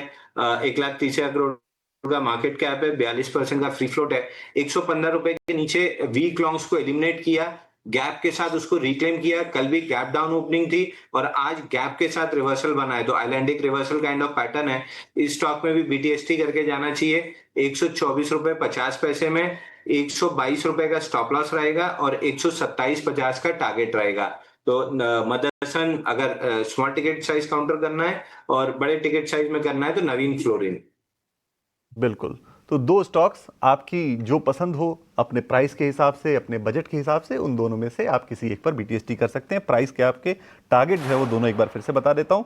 नवीन फ्लोरिन पहला स्टॉक अंशुल जी ने दिया, उसमें आपको रखना है 6500 रुपए का स्टॉप लॉस। 6596 का शेयर है, 6585 के आसपास ये लेना है आपको। 6800 का टारगेट आपको रखना है इस शेयर में। दूसरा जो शेयर है वो है मदरसन का। इसमें आपको रखना है स्टॉप लॉस 122 रुपए का और जो टारगेट आपको रखना है वो 127.50 का रखना है। 127 रुपए 50 पैसे का रखना है। थोड़ी देर में ये आपको लिख के स्क्रीन पर भी आ जाएगा। इनकेस अगर आपने मिस कर दिया तो आप दोबारा से वो नंबर्स नोट कर पाएंगे। तब तक हम एक काम करते हैं, नीलेश जी से भी पूछ लेते हैं कि उनके BTST STBT के आइडियाज क्या है। नीलेश जी बताइए। बिल्कुल, देखिए यहाँ पर खरीदारी पर फोकस है और KEI ये पर्टिकुलर स्टॉक है जहां पर काफी अच्छा ब्रेकआउट हमें आता हुआ नजर आ रहा है। इनफैक्ट अगर पिछले 1.5-2 साल का अगर आप चार्ट देखें तो ये 2 साल के कंसोलिडेशन के बाद काउंटर प्राइस एंड वॉल्यूम का ब्रेकआउट देता हुआ नजर आ रहा है। स्ट्रक्चर काफी स्ट्रॉन्ग नजर आ रहा है। एक BTST ट्रेड हो सकता है क्योंकि यहाँ पर 4.5% का OI इजाफा भी हमें देखने को मिल रहा है। तो एक फॉलोअप मूव ऊपरी स्तर पर 4680 से लेके 4720 तक के लेवल ऊपरी स्तरों पर देखने को मिल सकते हैं। 4660 एंड 4720 तक की अपसाइड के लिए KEI को लॉन्ग करने की सलाह होगी। 4520 का यहाँ पे स्टॉप लॉस रखना होगा। बिल्कुल। तो आपको KEI इंडस्ट्रीज पर यह सलाह दी गई है कि स्टॉप लॉस आपको रखना है 4520 रुपए का और जो टारगेट है वो आपको 2 टारगेट दिए गए हैं। 4660 पहला टारगेट है, 4720 दूसरा टारगेट है। तो ये 2 टारगेट्स आप नोट कर लीजिए। KEI इंडस्ट्रीज पर यह सलाह आपको नीलेश जी की तरफ से दी गई है। चलिए, 3.5-4 मिनट बच गए हैं। एक राय डिफेंस के कुछ शेयरों पर मैं लेना चाहता हूं। डिफेंस का इंडेक्स जो है वो 2.5% चढ़ा हुआ है और डायनेमिटिक टेक और BEML जो है वो 9% चढ़े हुए हैं। अंशुल जी, इन दोनों में कहीं कुछ ट्रेड बनता है या फिर कोई प्रॉफिट बुकिंग की सलाह? Dynamatic service and security sir. जी बिल्कुल, Dynamatic Tech. Okay, Dynamatic Technology. जी बिल्कुल। इसमें बड़े टिकट साइज का काउंटर है, BTST कर सकते हैं। 8 दिन की रेंज का ब्रेकआउट ओपन लो के साथ चला है, 9300 के आसपास है। डेली का स्विंग हाई 9650 के आसपास है। वहां तक प्रोबेबली 1 से 2 सेशन में जा सकता है। प्रिसाइज लेवल है 9675 रुपए तक जा सकता है काउंटर। ठीक है, डायनेमिटिक टेक्नोलॉजीज को लेकर ये व्यू हो गया। लेकिन चलिए आगे बढ़ते हैं और ट्राइडेंट के नंबर आ गए हैं। ट्राइडेंट ये धागा बनाने वाली बेसिकली कंपनी है, टेक्सटाइल से जुड़ी हुई है और 3% के आसपास की तेजी हम देख रहे हैं। हालांकि बहुत टाइम, मतलब आज से 3 साल पहले मैंने देखा था भाव यही था 28-30 रुपए के आसपास का। आज भी प्राइसेस यही आपको नजर आएंगे। तो मुनाफा 79 करोड़ रुपए से घटकर 44 करोड़ रुपए। थोड़े वीक नंबर इसने पोस्ट की है ईयर ऑन ईयर बेसिस पर। बाकी आंकड़ों का हमें इंतजार है। आय जो है 1667 करोड़ रुपए से घटकर 1574 करोड़ रुपए। तो नंबर तो इसके कमजोर हैं और शेयर देखिए मतलब 3% ऊपर आपको नजर आएगी। उसकी वजह यह है कि इंडिया यूएस के साथ जो इंटरिम ट्रेड एग्रीमेंट जो बना है, तो निश्चित तौर पर टेक्सटाइल से रिलेटेड जो कंपनी है या फिर टेक्सटाइल के वैल्यू चेन में जो भी कंपनीज आती हैं उनको बेनिफिट होगा और उसी के चलते आपको शेयर थोड़ा ऊपर नजर आ रहा है। अदरवाइज तो ये नंबर ऐसे हैं कि फिर स्टॉक की तो पिटाई होनी थी। लेकिन चलिए अब काम करते हैं, अब क्लोजिंग की तरफ ही सीधे बढ़ेंगे, इस पर व्यू नहीं लेंगे। अब फटाफट ये देख लेते हैं कि बाजार में आज कैसा माहौल रहा। कुल मिलाजुला के एक स्ट्रॉन्ग शुरुआत हुई है इस हफ्ते की और अच्छे जो क्यूज थे उसका सपोर्ट मिला है भरपूर बाजार को और निफ्टी ने अपने गेंस को इंट्राडे में कहीं भी लूज किया नहीं। जो हमने करीब 150 अंक ऊपर जो निफ्टी खुला था, 172 अंक ऊपर बंद होने जा रहा है निफ्टी 25,800 के ऊपर। तो अपने सपोर्ट्स को बहुत ही बखूबी रेस्पेक्ट किया है, जो कि 25,700 से लेकर 25,800 के बीच में थे और 25,900 से 26,000 के रेंज में जो रेजिस्टेंस है उसकी तरफ बढ़ता हुआ दिखाई दिया है अल्टीमेटली। और निफ्टी बैंक की बात करें तो आज एसबीआई ने पूरा का पूरा जोश भरा है पूरे के पूरे बैंकिंग सेक्टर में। निजी बैंक में अगर हम प्राइवेट बैंकिंग दिग्गजों की बात करें, एचडीएफसी बैंक, आईसीआईसी बैंक, वो नहीं चले, वहां पर थोड़ी प्रॉफिट टेकिंग आई ऊपरी तरह से। लेकिन एसबीआई की लीडरशिप में तमाम जो सरकारी बैंक थे उनमें गजब का जोश आज के सत्र में बना है। और अगर हम इंडेक्स की बात करें तो इंडेक्स लगभग 3-3.25% आज के सत्र में ऊपर हमने देखा है, 3.25%। और आज के सत्र में आईटी को छोड़ दें, Nifty public sector enterprises PSC index को छोड़ दें तो बाजार में आज के सत्र में चौतरफा तेजी का माहौल रहा है। और ये निफ्टी बैंक की पिक्चर आपके सामने सारे के सारे शेयर आपको दिखाई दे रहे हैं हरे निशान। 3 शेयरों को छोड़ के मतलब आईसीसी, एचडीएफसी बैंक और आईडीएफसी को छोड़ के बाकी सारे के सारे शेयर आज तेजी के साथ चलते हुए दिखाई दिए हैं। एडवांस डिक्लाइन का रेशियो बेहद दमदार रहा है, 650 शेयर के आसपास लगभग गिरावट हुई है और 2300 से ज्यादा शेयर आज के सत्र में चले हैं। एसबीआई के अलावा जो गेनर्स रहे निफ्टी के, एक बार जरा वो भी सामने आप लेकर आ जाइए, क्योंकि एसबीआई के अलावा श्रीराम फाइनेंस में स्ट्रांग मूव आया और शुरुआत थोड़ी ढीली की थी लेकिन उसके बाद बढ़िया जोश बना, नया all time high Shriram finance ने बनाया है। तो SBI Shriram finance all time high पर और ये ग्रासिम में 3% के आसपास की तेजी रही है। देखिए आदित्य बिरला ग्रुप की अगर हम बात करें तो लगभग 8 या 9 कंपनीज लिस्टेड हैं और सारे के सारे शेयरों में आज हमने तेजी देखी। Aditya Birla fashion retail limited, वहां पर तो 7% के आसपास की तेजी आज के सत्र में बनी है। टाइटन नतीजों से पहले 3% चला है। डॉक्टर रेड्डीज में आज तेजी बनी है। मेटल में टाटा स्टील में तेजी बनी है। हिंडाल्को भी आज चला है मेटल में। और आज वायदा का जो टॉप गेनर रहा है वो है कल्याण ज्वेलर्स। नंबर इसके बड़ी रोबस्ट निकल के आए हैं और हमने देखा कि जो एफएनओ से शेयर को हटाने की मांग की, जो शिकायत की उन्होंने सेबी के पास कि नहीं शॉर्ट सेलर्स काफी एक्टिव हो गए थे। देखते हैं इस पर क्या आगे कार्रवाई होती है, जांच वगैरह होती है नहीं होती है। लेकिन 15% चढ़ के आज ये रहा वायदा का ये top gainer. Godrej properties, Voltas, Vodafone Idea, Info Edge, कुछ और शेयर रहे जहां पर आज हमने तेजी देखी। कूलिंग वाला segment, Voltas, blue star, symphony, Havells, ये सारे के सारे शेयर आज चले हैं। तो ज्वेलरी शेयर, कूलिंग सेगमेंट वाले शेयर, सरकारी बैंक, यहां पर आज हमने स्ट्रॉन्ग मूव देखे। और क्रॉम्पटन ग्रीव्स कंज्यूमर 6.5% ऊपर ये जाके बंद हुआ है। डे हाई के आसपास हमने क्लोजिंग होती हुई देखी है। ये चढ़ने वाले शेयर। गिरने वाले शेयरों की बात करें तो सिर्फ 3 शेयर ऐसे रहे निफ्टी में जहां पर 1% से ज्यादा का फॉल हुआ, वो है NTPC, power grid, max health. Otherwise बाजार का मोमेंटम रहा आज के सत्र में काफी रोबस्ट। 250 अंक ऊपर निफ्टी हुआ है बंद और निफ्टी बैंक की क्लोजिंग हुई है 550 अंक ऊपर, 60,600 के भी पार जाके बंद हुआ है। तो स्ट्रॉन्ग मूव बाजार में। कल नतीजों के लिहाज से अहम दिन होगा, हमारे साथ आप जरूर जुड़ेगा, पूरी आपकी पक्की वाली प्लानिंग करवाएंगे। फिलहाल इस शो को यहीं पर समाप्त करने का समय हो गया है। नीलेश जी, अंशुल जी, आप दोनों का बहुत शुक्रिया हमें समय देने के लिए और विस्तार से बारीकी से तमाम स्टॉक्स पर अपने व्यूज और अपने ट्रेड्स हमें शेयर करने के लिए। फिलहाल विकास को और मुझे आप दीजिए इजाजत। एक थोड़े से ब्रेक के बाद कराएंगे आपकी हम कल की तैयारी, आप कहीं जाएगा नहीं।